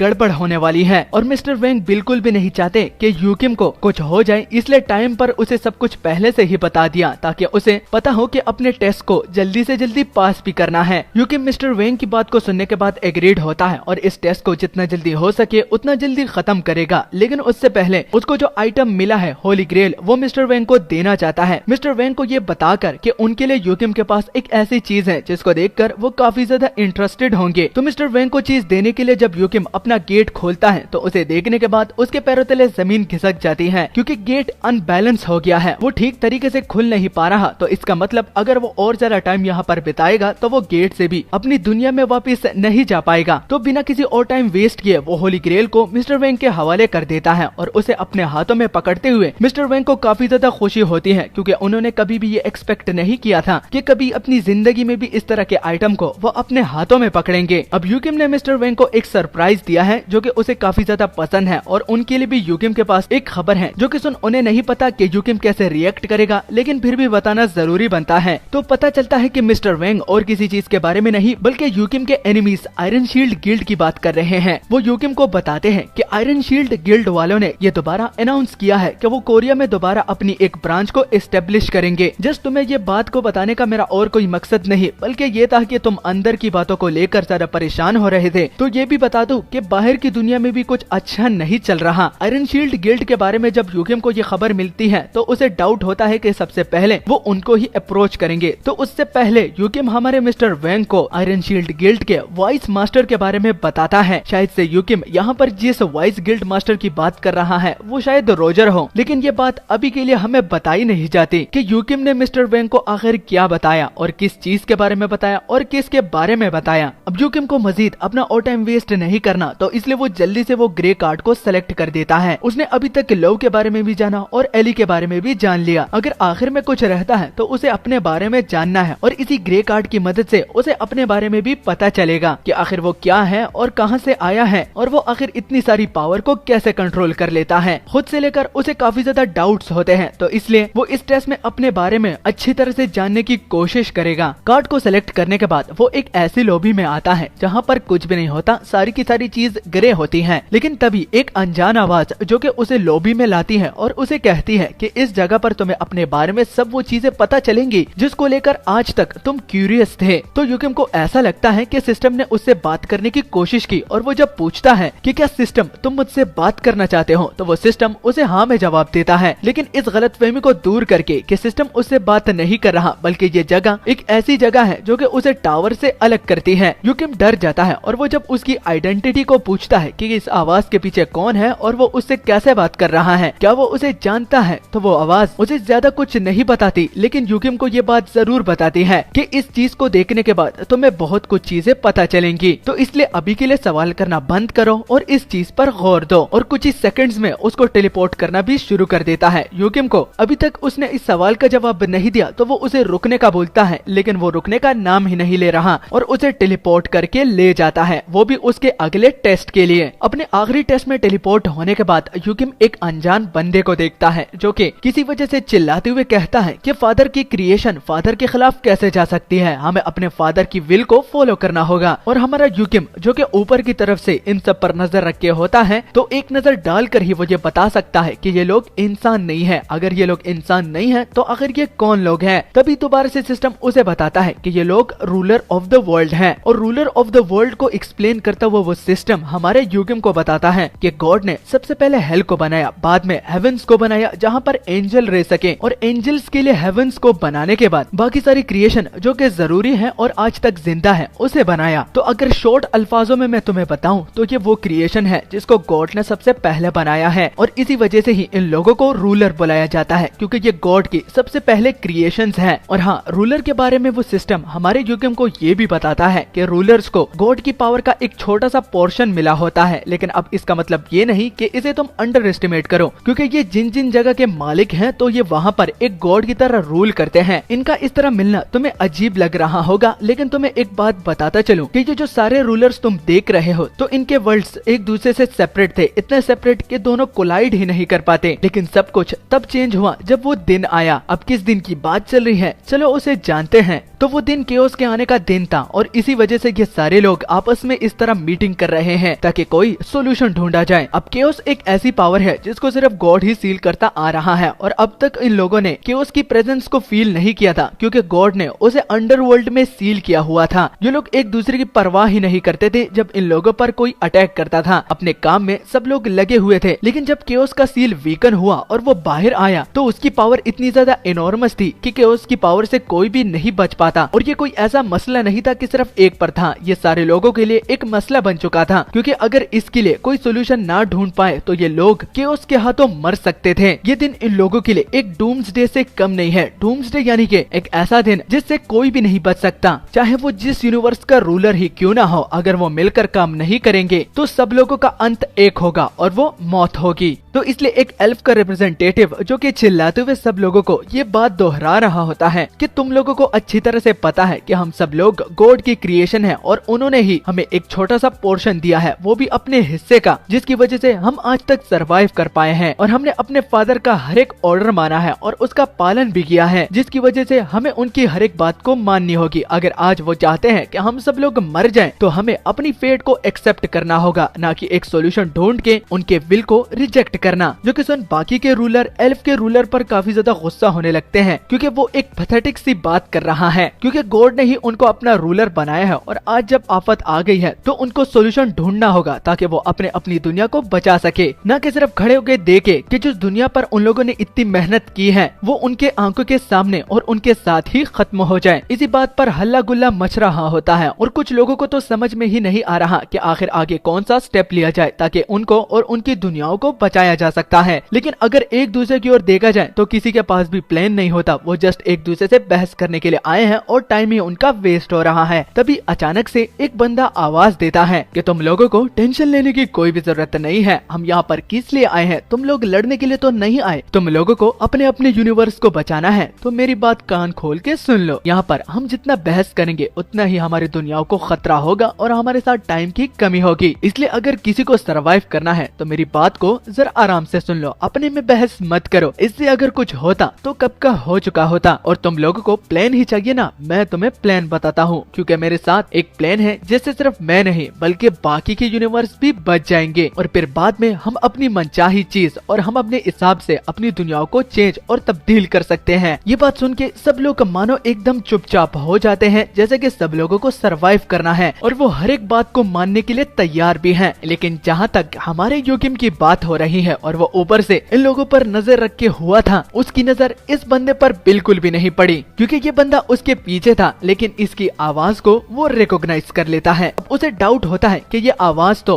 उसकी नहीं हो सकती जिसका वो ये सोच रहा है, लेकिन जैसा कि हम यूकिम के फेस एक्सप्रेशन से देख सकते हैं कि उस बेचारे की हवा टाइट हो चुकी है, तो इसका मतलब ये इस बंदे को जानता है, और वो बंदा और कोई नहीं है बल्कि यूकिम का फादर क्रोनोस है, वही बंदा जिसने मर्सनरी की ये टीम बनाई है और फर्स्ट मर्सनरी यही है। लेकिन ये यहाँ पर इन रूलर्स के साथ क्या कर रहा है, यही तो चौंका देने वाली बात है। लेकिन चलिए जानते हैं कि आखिर क्रोनोस इंसान भी है या नहीं। तभी हम एक ऐसे मंजर को देखते हैं जो कि हमने पहले भी देख रखा है। अगर आप लोगों को याद हो, जब हमारे लो ने युगिम की बॉडी पर कब्जा कर लिया था तो उस टाइम हमने मिस्ट फ्लावर गिल्ड की एक वाइस गिल्ड मास्टर को देखा था जो कि एक बूढ़ी औरत थी, और उसी ने ही हमारे युगिम को बोला था कि तुम्हारे फादर का नाम क्रोनोस है। और उनसे हमें ये भी पता चला था कि ये जो मर्सनरी वाला रूल है ये उसके फादर ने ही बनाया है, और वो मजीद भी उसे कुछ बताना चाहती है, लेकिन युगिम के साथ 50 फ्लोर की क्वालिफिकेशन जो नहीं है। तभी युगिम ने मिस्ट फ्लावर की वाइस लीडर को बताया था कि उसे अपने फादर के बारे में तो कुछ भी याद नहीं, जस्ट ये याद है कि वो एक दिन उसकी बाहों में थे और वो उसे घूर घूर के देख रहे थे। इसके अलावा उसने अपने फादर को कभी ठीक तरीके से देखा ही नहीं है, लेकिन जो यादें उसके साथ हैं तो उससे ये बात वो ये कह सकता है कि ये बंदा और कोई नहीं बल्कि उनका फादर ही है। तभी सीन दोबारा मीटिंग पर आता है, और जब क्रोनोस यानी कि युगिम के फादर कहते हैं कि उनके साथ एक प्लान है जिससे वो केओस को भी रोक सकते हैं और सारे लोग सरवाइव भी कर लेंगे, तभी एक रूलर क्रोनोस की काफी ज्यादा बेइज्जती करता है, क्योंकि क्रोनोस एक रिप्लेसमेंट है, क्योंकि इससे पहले ह्यूमन का जो लीडर यानी कि उनका रिप्रेजेंटेटिव जो था उनको जबरदस्ती हटाया गया था। इसलिए वो दूसरा रूलर हमारे क्रोनोस को भाव नहीं डालता और न ही उसे वर्दी समझता है। ये कहकर बाकी के रूलर्स उसे समझाते हैं कि ये टाइम इस तरह की बातें कहने का बिल्कुल भी नहीं है, यहाँ पर सब लोगों की जान खतरे में है और किसी को भी कुछ भी नहीं सूझ रहा, अगर इनको सूझ रहा है तो चलो सुन लेते हैं। तो क्रोनोस को जब ये रियलाइज होता है कि यहाँ पर उसकी बात को कोई भी नहीं सुनने वाला, क्योंकि उसे लोग एक रिप्लेसमेंट समझते हैं, तो वो अपनी इंट्रोडक्शन दोबारा करता है कि चलो मैं अपनी इंट्रोडक्शन दोबारा करता हूँ, और इस मर्तबा ठीक तरीके से। मेरा नाम क्रोनोस है और मैं leader of the human world हूँ। क्रोनोस की ये बात सुनकर युगिम के रोंगटे खड़े हो जाते हैं, क्योंकि जब उन्हें पता चलता है कि उनके फादर भी एक रूलर हैं, तो उसे तो समझ ही नहीं आ रहा कि ये मेरे फादर है भी या नहीं। वो थोड़ा बहुत डाउट में होता है, लेकिन जितनी छोटी मोटी मेमोरीज हैं तो उससे युगिम अच्छी तरह से बता सकता है कि यह बंदा और कोई नहीं बल्कि उसका फादर ही है। तभी वही रूलर जिसका नाम आनू है वो दोबारा युगिम के फादर को बुरा भला कहता है, यहाँ तक कि ये भी बोल देता है कि चलो उस बंदे की बात सुनते हैं जिसने अपने फादर को खुद अपने हाथों से मारा है। अब ये बात कंफर्म नहीं हुई कि गॉड को किसने मारा है, लेकिन आनू को लगता है कि फादर यानी कि गॉड को इसी ने ही मारा है, तो इसलिए इस मीटिंग में इसकी कोई भी जगह नहीं है। इसके अलावा तो किसी और को होना चाहिए था जो कि यहाँ पर मौजूद नहीं है। इसलिए तुम लोगों को अगर इसकी बात सुननी है तो सुनो, मुझे तो इसमें कोई भी इंटरेस्ट नहीं है। ये सुनकर दोबारा से एल्फ का रिप्रेजेंटेटिव आनू को गुस्सा करते हुए कहता है कि थोड़ी सी तो शर्म रखो, क्रोनोस आपसे कितने आराम से लहजे में बात कर रहा है, लेकिन आप हैं कि उसे बुरा भला कह रहे हैं। लेकिन आनू है कि किसी की बात को भी सुनने के लिए तैयार नहीं है, और वो उल्टा और भी बुरा भला कहता है कि उसने जो भी बोला ठीक ही बोला और वो सच भी बोल रहा है। मैं इस बंदे पर यकीन नहीं करता, अगर तुम लोगों को करना है तो तुम कर सकते हो, और ये जिस सीट पर आज खड़ा है तो ये इसे बिल्कुल भी डिजर्व नहीं करता। ये तो सबसे पहले और बड़ी बात है कि मैं इसके खिलाफ हूँ। इन सारी बातों को क्रोनोस सुन रहा होता है और उसके मुंह से एक वर्ड भी नहीं निकलता, लेकिन आखिर में कहता है कि तुमने जो बोला वो एकदम ठीक है, लेकिन तुम्हें भी इस बात को नजरअंदाज नहीं करना चाहिए कि एक रूलर को उसकी सीट से हटाना इतना आसान भी नहीं होता। और अगर तुम ये सोच रहे हो कि मैं बाय लक यहाँ पर ह्यूमन का एक रिप्रेजेंटेटिव बना हूँ, तो चलो मैं तुम्हें एक डेमोन्स्ट्रेशन देता हूँ। ये कहकर क्रोनोस अपनी पावर को रिलीज करता है। डार्क पावर क्रोनोस के बॉडी को घेर लेती है और वो फैलने लगती है, इतनी इमेंस पावर कि उसका प्रेशर बाकी लोगों को पीछे धकेलने पर मजबूर कर देता है। तो जिन जिन लोगों को भी छोटा मोटा डाउट हो रहा था तो वो सब कुछ क्लियर हो जाता है। और जहाँ तक आनू की बात हो रही है तो उसके तो पैरों तले जमीन घिसक जाती है कि इस बंदे की बात में दम है कि इसने जो भी बोला वो ठीक बोला। एक रूलर को उसके सीट से हटाना आसान बात नहीं होती, और इसके बॉडी से जो पावर में फील कर पा रहा हूँ तो वो कोई मजाक नहीं है।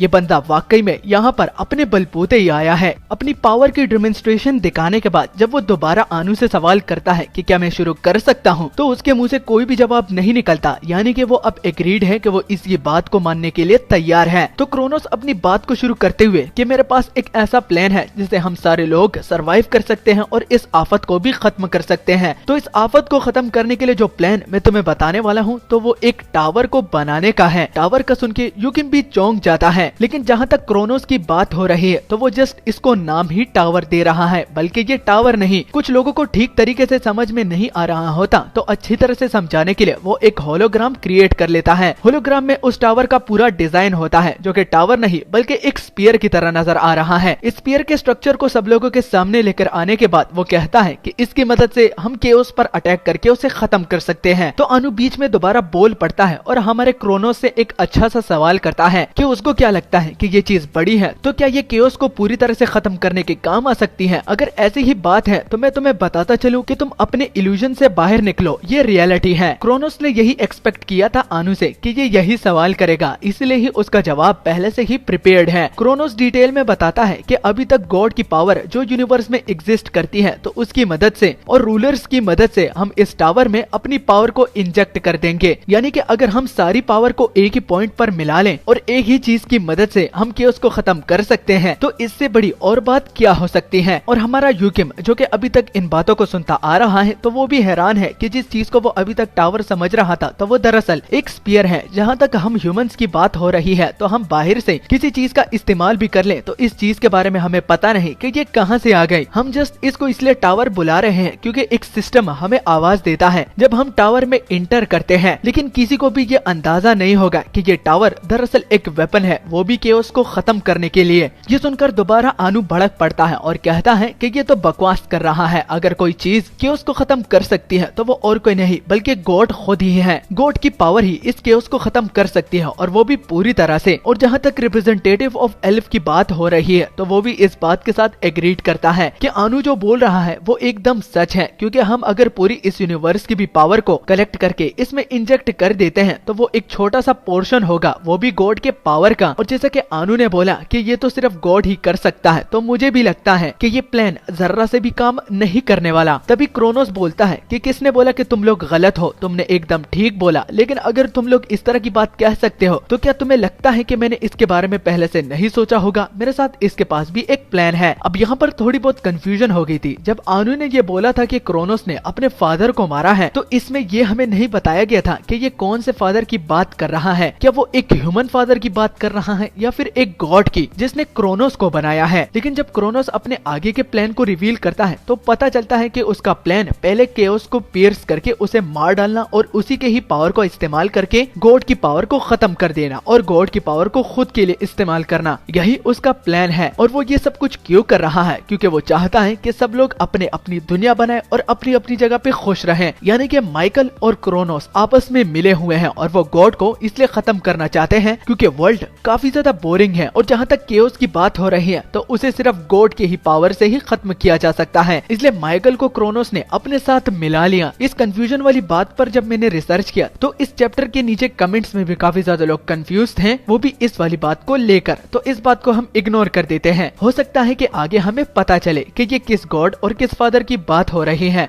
लॉबी में दोबारा वापस आने के बाद जब यूकिम इसके बारे में सोचता है कि जिस टावर को आम इंसान और मैं अब तक टावर ही समझते आ रहे थे, तो वो दरअसल एक ऐसा वेपन है जिस पर गॉड को और केओस को एक साथ खत्म किया जा सकता था और फिर बाद में गॉड की पावर का इस्तेमाल करके अपनी अपनी जगह में खुश रहना, ये किसी डरावने सपने से कम नहीं। तभी दोबारा से सिस्टम हमारे यूकिम को बताता है कि तुमने जो बोला वो एकदम ठीक है और तुमने बातों को काफी अच्छी तरह से समझ लिया है। लेकिन क्या तुम इस बात का जवाब दे सकते हो कि क्रोनोस का प्लान था कि गॉड और केओस को एक साथ मारना था, लेकिन उस टाइम आर्क एंजल भी थे जो कि इन सब चीजों पर नजर रख सकते हैं। लेकिन उन लोगों को इस बात की खबर नहीं हुई कि गॉड को मारने का एक प्लान बनाया जा रहा है और फिर उसकी पावर को एज अ टेस्टामेंट इस्तेमाल करके केओस को मारने का एक्शन एंड रिएक्शन का एक प्लान था। तो आखिर क्रोनोस ने ये कैसे कर दिखाया? यही सवाल सिस्टम यूकिम से पूछता है और यूकिम को कुछ भी समझ में नहीं आ रहा कि आखिर इस सवाल का कैसे जवाब दे। तो तभी सिस्टम उसे बताता है कि एक रास्ता था जिसकी वजह से क्रोनोस को जो चाहिए था वो उसने हासिल कर दिया और अकॉम्प्लिश भी। तो सिस्टम यूकिम को बताता है कि वो रास्ता जो कि क्रोनोस ने चुना, तो वो और कोई नहीं बल्कि माइकल से मदद लेने का। तो अब सारी बातों को मिलाकर यूकिम को समझ में आ रहा है कि ये चीजें कहां कहां कनेक्टेड हैं। सिस्टम उसे बताता है कि गैब्रियल ने क्रोनोस की इसलिए मदद की क्योंकि वो खुद भी गॉड की इस तरह की पावर के साथ डिससैटिस्फाइड था। वो खुद की एक दुनिया बनाना चाहता था जहाँ पर सब लोग अपनी अपनी दुनियाओं पर राज करे और इस वाले गॉड की तरह नहीं जो कि इतना ज्यादा पावरफुल हो के भी कुछ भी नहीं कर रहा और ना ही किसी मामलों में इंटरफेयर करता है। अब फर्स्ट व्यूइंग रिकॉर्ड जो कि यूकिम को दिखाना था, सिस्टम ने उसे दिखा दिया है। अब सेकंड व्यूइंग की बारी है। सेकंड व्यूइंग रिकॉर्ड में हम देखते हैं कि यूकिम को सिस्टम वही जगह पर ले आता है जहां पर टावर को बनाया जा रहा था और वहां पर बहुत सारी स्पीसीज के लोग आ रहे थे, वो भी अपने रूलर्स के ऑर्डर के थ्रू, क्योंकि वो एक दूसरे की मदद करके ही टावर को बना सकते थे।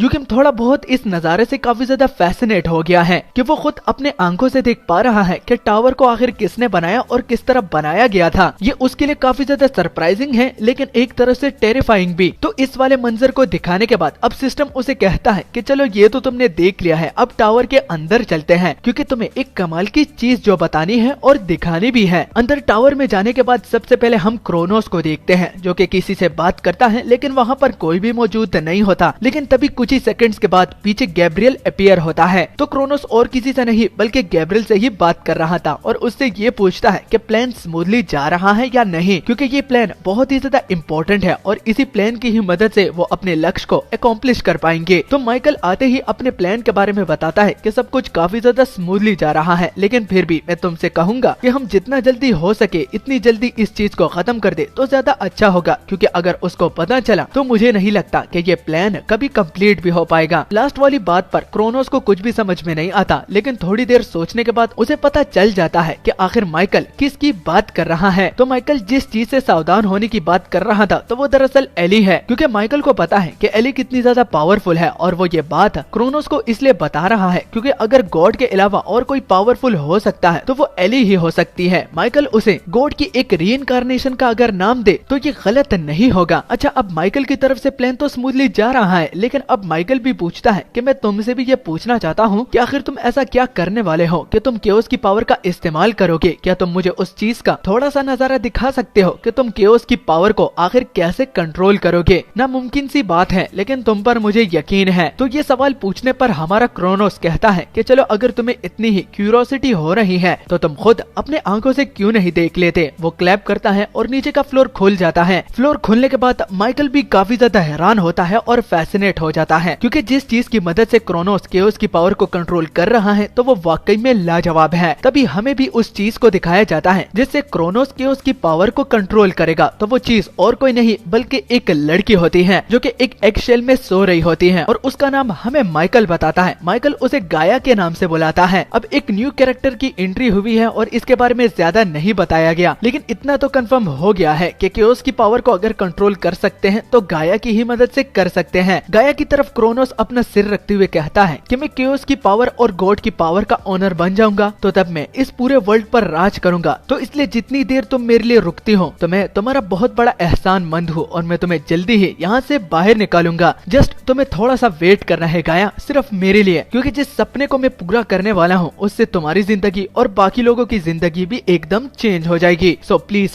होल्ड ऑन गाया, सिर्फ मेरे लिए। इसी के साथ सेकंड व्यूइंग पॉइंट भी खत्म हो जाता है और जब यूकिम बाहर आता है तो उसके मन में अब एक सवाल घूम रहा होता है कि आखिर ये गाया है कौन और आखिर इसकी मदद से क्रोनोस केओस की पावर को कैसे कंट्रोल करेगा और क्रोनोस को गाया कहाँ से मिली और क्या गाया और क्रोनोस लवर हैं या फिर क्रोनोस ने इसे किडनैप किया है। तो इसी का ही जवाब देते हुए सिस्टम हमारे यूकिम को बोलता है कि गाया दरअसल ह्यूमन ऑफ द लीडर बनने वाली थी, यानी कि उसकी असल हकदार, लेकिन गाया ने अपनी पोजीशन क्रोनोस को दे दी और ये ठान लिया कि उसी की ही मदद से वो लोग केओस की पावर को कंट्रोल करेंगे और टावर में इंजेक्ट कर देंगे। अपनी पोजीशन इसलिए सौंप दी क्योंकि उसे क्रोनोस पर यकीन था और वो भी क्रोनोस के प्लान में शामिल थे। और जो सिस्टम ने यूकिम को ये भी बताया कि गाया ही असल ह्यूमन ऑफ द लीडर थे, तो ये बात क्लियर हो जाती है कि जब आनु ने क्रोनोस को बोला था कि तुम्हारी जगह यहाँ पर एक और बंदे को होना चाहिए था जो कि इसका असल हकदार है, तो वो बात भी क्लियर हो जाती है कि वो और किसी के बारे में नहीं बल्कि इसी गाया के बारे में बात कर रहा था। लेकिन कुछ पाने के लिए कुछ खोना पड़ता है, इसलिए गाया ने क्रोनोस की मदद करने का ठान लिया और वो इसी एगशेल में अब तक इंतजार करती आ रही है। और अब इसके साथ थर्ड व्यूइंग पॉइंट भी शुरू होता है। थर्ड व्यूइंग पॉइंट में आने के बाद यूकिम के तो पैरों तले जमीन खिसक जाती है, क्योंकि वो अपने आंखों के सामने जो नजारा देख रहा होता है तो उसको देखकर कोई भी डर जाए और उस पावर को जब वो फील करता है तो उसकी मानो पैंट गीली हो जाती है, क्योंकि वो खुद भी इस बात को एडमिट करता है कि ये पावर इतनी ज्यादा एनॉर्मस कैसे हो सकती है। आखिर ये किस चीज की पावर है, ये इतनी ज्यादा है कि इससे किसी चीज को भी तबाह किया जा सकता है। तो तभी इस चीज को एक्सप्लेन करने के लिए सिस्टम उसे बोलता है कि ये पावर वही थी जिसके बारे में क्रोनोस ने इन लोगों को मीटिंग में बताया था कि बाकी के यूनिवर्स में भी गॉड की पावर अभी तक एग्जिस्ट करती है और अगर हम उसे कंट्रोल कर लेते हैं और साथ में अपनी पावर को भी हम अगर गाया की मदद से टावर में इंजेक्ट कर देते हैं तो हम गॉड को मार गिरा सकते हैं। तो ये वही पावर है जिसको ये सब लोग टावर में इंजेक्ट करते हैं और गाया को एक मीडियम की तरह इस्तेमाल करके वो गॉड को मारना चाहते हैं और फिर बाद में गॉड की पावर का इस्तेमाल करके केओस को मारना है। सब लोग अपनी अपनी पावर को गाया में इंजेक्ट करते जाते हैं और करते जाते हैं। मामला काफी ज्यादा इंटेंस होता है, यहाँ तक कि यूकिम ये जस्ट एक प्रोजेक्टर ही देख रहा है, लेकिन फिर भी उसकी बॉडी भी कांपने लगती है। इसी बीच वो अपने वर्ल्ड के बारे में भी सिस्टम से पूछता है कि उसके वर्ल्ड के साथ इस वक्त क्या हुआ था। तो सिस्टम यूगिम को बताता है कि इस टाइम से टावर और वर्ल्ड एक दूसरे के साथ फ्यूज हो रहे थे और ये जो रूलर तुम सामने देख रहे हो, तो इस टास्क के बाद ये अपने अपने वर्ल्ड के गॉड्स बन जाएंगे। इनको रोकने टोकने वाला कोई नहीं होगा और ये अपनी मनचाही चीज कर सकते हैं, क्योंकि इनके साथ गॉड की पावर का एक पोर्शन है जिसका अब वो इस्तेमाल करके गॉड को ही मार रहे हैं। इतनी सारी पावर को कंटिन्यूसली इंजेक्ट करने के बाद क्रोनोस को ऊपर से एक स्पार्कल नजर आता है, यानी कि गॉड ने अपने आप को दिखाया है। तो इसी वजह से क्रोनोस उन लोगों को बताता है कि अब पूरी तरह से अगर हम अपनी पावर को इंजेक्ट कर देते हैं तो एक ही झटके के साथ हम इस पूरे प्रोसेस को एक ही बारे में खत्म कर देंगे। सारे लोग पहले से ही अपना पूरा दम लगा रहे होते हैं, लेकिन ये सुनकर कि इस एक अटैक के बाद सब कुछ खत्म हो जाएगा तो वो और भी ज्यादा अपनी पावर को इंजेक्ट करने में लग जाते हैं। मामला काफी ज्यादा बिगड़ गया है। अगर आप लोगों को याद हो तो ये जस्ट एक ऐसी मानवा थी जिसमें एक लड़का लेवल अप नहीं कर पा रहा था, लेकिन अब देखो साले गॉड के साथ ही लड़ रहे हैं। ये मानवा वाकई में एनिमेट होने के काबिल है और मैं उम्मीद करूंगा कि स्टूडियो वाले इसे नोटिस कर लें और इसे भी सोलो लेवलिंग की तरह एनिमेट करना शुरू कर दें। क्रोनोस की आखिरी बात सुनने के बाद कि गॉड ने अपने आप को दिखा दिया है, तो अगर हम एक और अटैक करेंगे तो ये मामला यही का यही खत्म हो जाएगा। और क्रोनोस को ऊपर एक छोटी सी किरण भी नजर आती है, लेकिन वो किरण बाद में बहुत ही ज्यादा चमकने लगती है और यही क्रोनोस के हिसाब से गॉड है। लेकिन उसी बीच एक और सक्सेस हो जाता है, क्योंकि क्रोनोस ने अब केओस की पावर को भी अपने लिए ले लिया है, यानी कि गाया की मदद से अब सिर्फ हमने गॉड पर अटैक करना है। गॉड के आते ही सारे रूलर रुक जाते हैं और उनके पैरों तले जमीन खिसक जाती है और उन्हें समझ में नहीं आ रहा कि इस तरह के बीइंग को हम कैसे हराएंगे। लेकिन उन लोगों को तसल्ली देता हुआ क्रोनोस कहता है कि अगर हम लोग अभी रुके तो तुम्हें पता है ना कि इसका अंजाम क्या होगा। हम उसे ही मारना चाहते हैं जिसने हमें ही बनाया है। तो अगर तुम लोगों को मरना नहीं है और अगर तुम लोगों को फ्यूचर में अपने हिसाब से जीना है, ना कि किसी के अंडर काम करना, तो तुम सोचो तुम इतनी दूर तक आए हो तो तुम्हें रुकना बिल्कुल भी नहीं चाहिए। ये वाली स्पीच देने के बाद सारे लोग दोबारा मदद करने के लिए ठान लेते हैं और दोबारा अपनी पावर को गाया में इंजेक्ट करना शुरू कर देते हैं। अब इस मर्तबा क्रोनोस भी अपनी पावर को इंजेक्ट करता है, क्योंकि वो अपने गोल के कुछ बहुत ही ज्यादा करीब आ गया है और बहुत ज्यादा मेहनत और ताकत लगाने के बाद आखिर में वो जो पहले इतनी ज्यादा एक चमकती हुई चीज टावर के ऊपर नजर आ रही थी, तो वो धीरे धीरे करके वैनिश होने लगती है और आखिर में आसमान जैसा कि पहले था वैसा हो जाता है। सारे लोग कंफ्यूज हो जाते हैं, उनको ये नहीं पता कि क्या वो जीत चुके हैं या नहीं। लेकिन जहाँ तक क्रोनोस की बात है तो वो एक जोरदार नारा लगाता है कि गॉड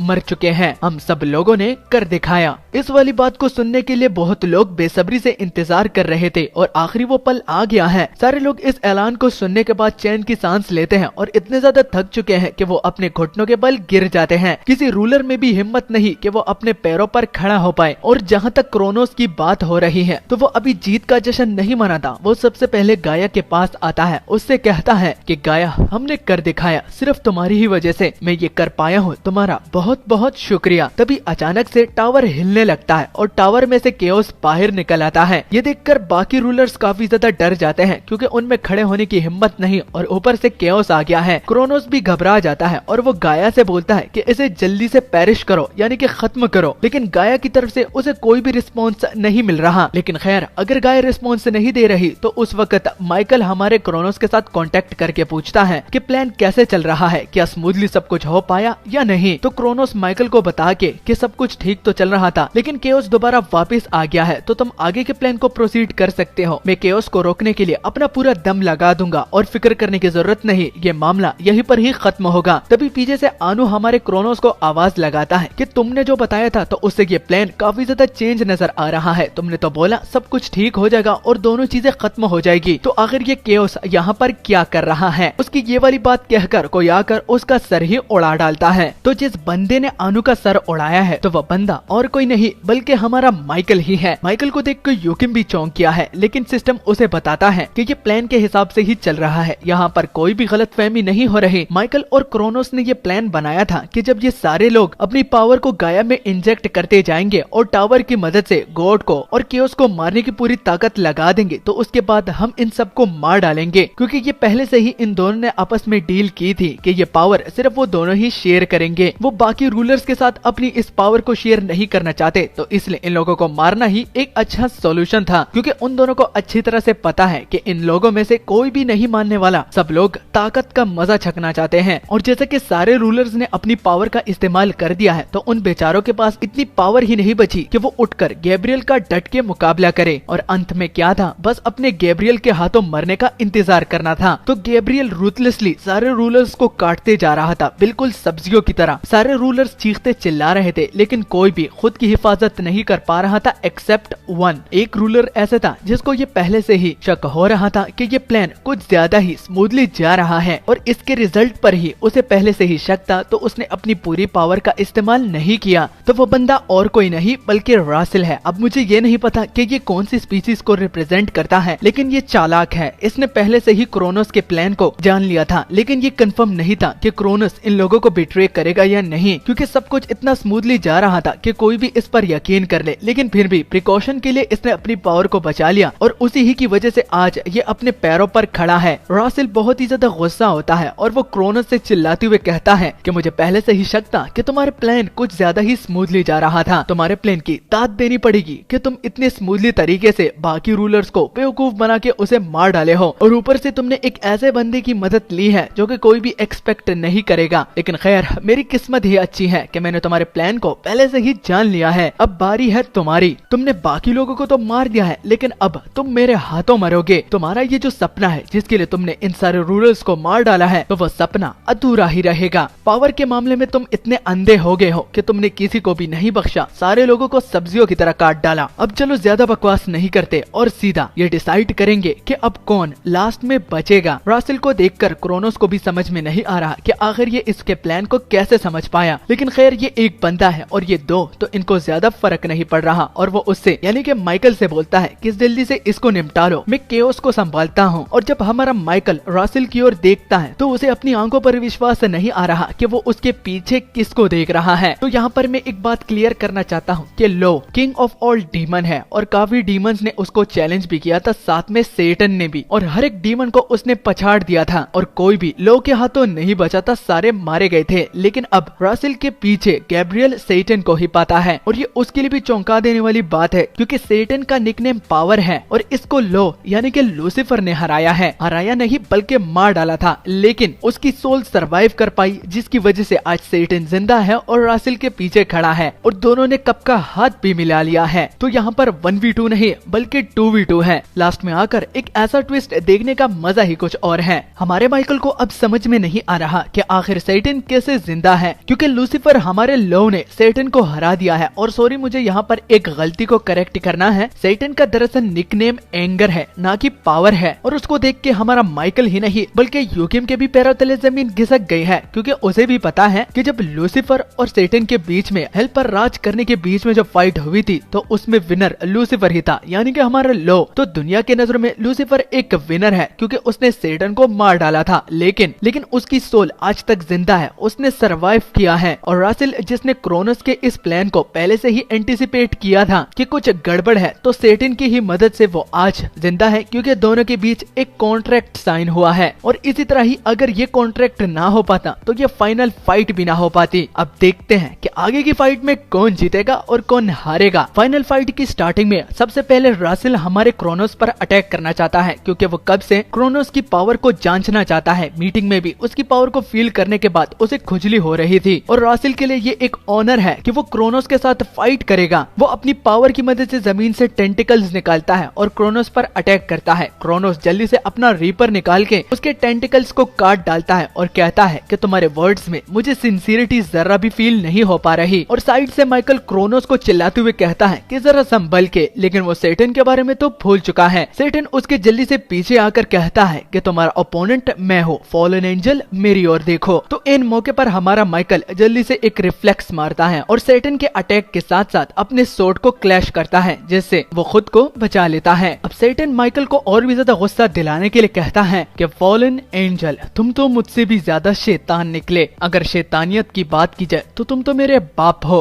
तुम हेल में काफी ज्यादा खिचड़ी पका रहे थे। तुम ऐसे बंदे का इस्तेमाल करके जिसने तुम्हें ही बनाया है, उसी की ही पावर का इस्तेमाल करके उसे ही मारना चाहते हो। तुम तो मुझसे भी काफी ज्यादा शैतान और वर्स निकले। एक एंजल हो के भी तुम शैतानों से भी ज्यादा बहत्तर काम कर रहे हो। इस बात से माइकल को काफी ज्यादा गुस्सा आता है और वो सेटन को जवाब देते हुए कहता है कि तुम्हें जरा सा भी अंदाजा नहीं कि तुम क्या कह रहे हो और क्या नहीं। मेरे इस तरह नोबल गोल्स हैं कि मैं उनको अकॉम्प्लिश करने के लिए कुछ भी कर सकता हूँ और दोबारा इस तरह की बकवास मत करना। मैं उन कचरों से तो काफी ज्यादा बेटर हूँ जो कि लोगों के अंडर काम करना चाहते हैं। ये कहकर अब माइकल अपनी बॉडी में अपनी पूरी पावर को कलेक्ट करता है, यहाँ तक कि उसकी आंखें भी चमकना शुरू कर देती हैं, जिसको सेटन देख के काफी ज्यादा डर जाता है क्योंकि उसने भी एक्सपेक्ट नहीं किया था कि ये अपनी पावर को छिपा रहा था और वो अटैक के बहुत ज्यादा करीब भी है, इसलिए उसे डर भी लग रहा है। लेकिन जहाँ तक माइकल की बात है तो वो तो नहीं रुकने वाला और वो अपनी सोट की मदद से और अपनी फुल पावर का इस्तेमाल करके सामने की ओर एक स्लैश लगाता है ताकि वो इस फाइट को जल्दी से खत्म कर दे। तो सामने की ओर स्लैश लगाने के बाद पूरा नीचे ग्राउंड ही टूट जाता है और यूगिम भी माइकल की पावर को देखने के बाद काफी ज्यादा इम्प्रेस हो जाता है, लेकिन डरा भी हुआ होता है। उसे सामने बैटल ग्राउंड पे कुछ भी नजर नहीं आ रहा होता क्योंकि सब जगह ही धूल धूल होती है। लेकिन धूल और मिट्टी हटने के बाद हम हमारे माइकल को ही देखते हैं। तो क्या अब इसका मतलब हम ये ले लें कि सामने की ओर कोई भी नहीं तो सेटन मर चुका है? क्योंकि आप भी जानते हैं कि लोगों के साथ फाइट करते करते हम मानते हैं कि उसकी पावर थोड़ी बहुत कम हो गई है, लेकिन फिर भी लोगों से पहले वो रूलर ऑफ हेल कहलाया जाता था। अब इतनी जल्दी तो वो नहीं मरेगा, इसलिए माइकल को पीछे से किसी के खांसने की आवाज आती है और गिरने के भी। जब जल्दी से उसकी ओर देखता है तो पता चलता है कि सेटन के हाथ पर खून लगा हुआ है और हमारा क्रोनोस नीचे जमीन पर पड़ा है और साथ में रॉसिन ने क्रोनोस को टेंटिकल्स में भी पकड़ा हुआ था। दोबारा अपने टेंटिकल्स का इस्तेमाल करके वो क्रोनोस के उस रीपर को उठाता है और उसके वेपन की तारीफ करके कि ये वेपन तो इतना ज्यादा कीमती है कि इससे टाइम और स्पेस को भी काटा जा सकता है और उसका नाम भी हमें बताता है। तो क्रोनोस के वेपन का नाम sheath of time in space होता है। और साइड पर हमारा माइकल जिसने बहुत ही ज्यादा देर कर दी है तो उसने अपना होश खो दिया है क्योंकि उसके प्लेन का पार्टनर ही जमीन पर पड़ा है और उसका वेपन किसी और के हाथों में है। तो वो उन दोनों को गालियां भी देता है कि उन लोगों ने जो किया वो ठीक नहीं किया। तो माइकल की गलतफहमी को दूर करके और उसको अंडर एस्टिमेट करने के लिए सेटन अब उसे एक पॉइंट बताता है कि माइकल, मानता हूँ तुम्हारी पावर काफी ज्यादा है और मेरी पावर तुमसे कम है, लेकिन मैं, अगर तुम मुझे अच्छी तरह से जानते हो तो मेरा निकनेम रूलर ऑफ हेल है। मेरे पास अभी भी इतनी पावर है कि मैं दो रूलर्स के दरमियान एक ओपनिंग को देख सकता हूँ और उसे टॉर्च भी कर सकता हूँ। तो मुझे अंडर एस्टिमेट बिल्कुल भी मत करना। और अब तुम्हारी बारी है क्योंकि अब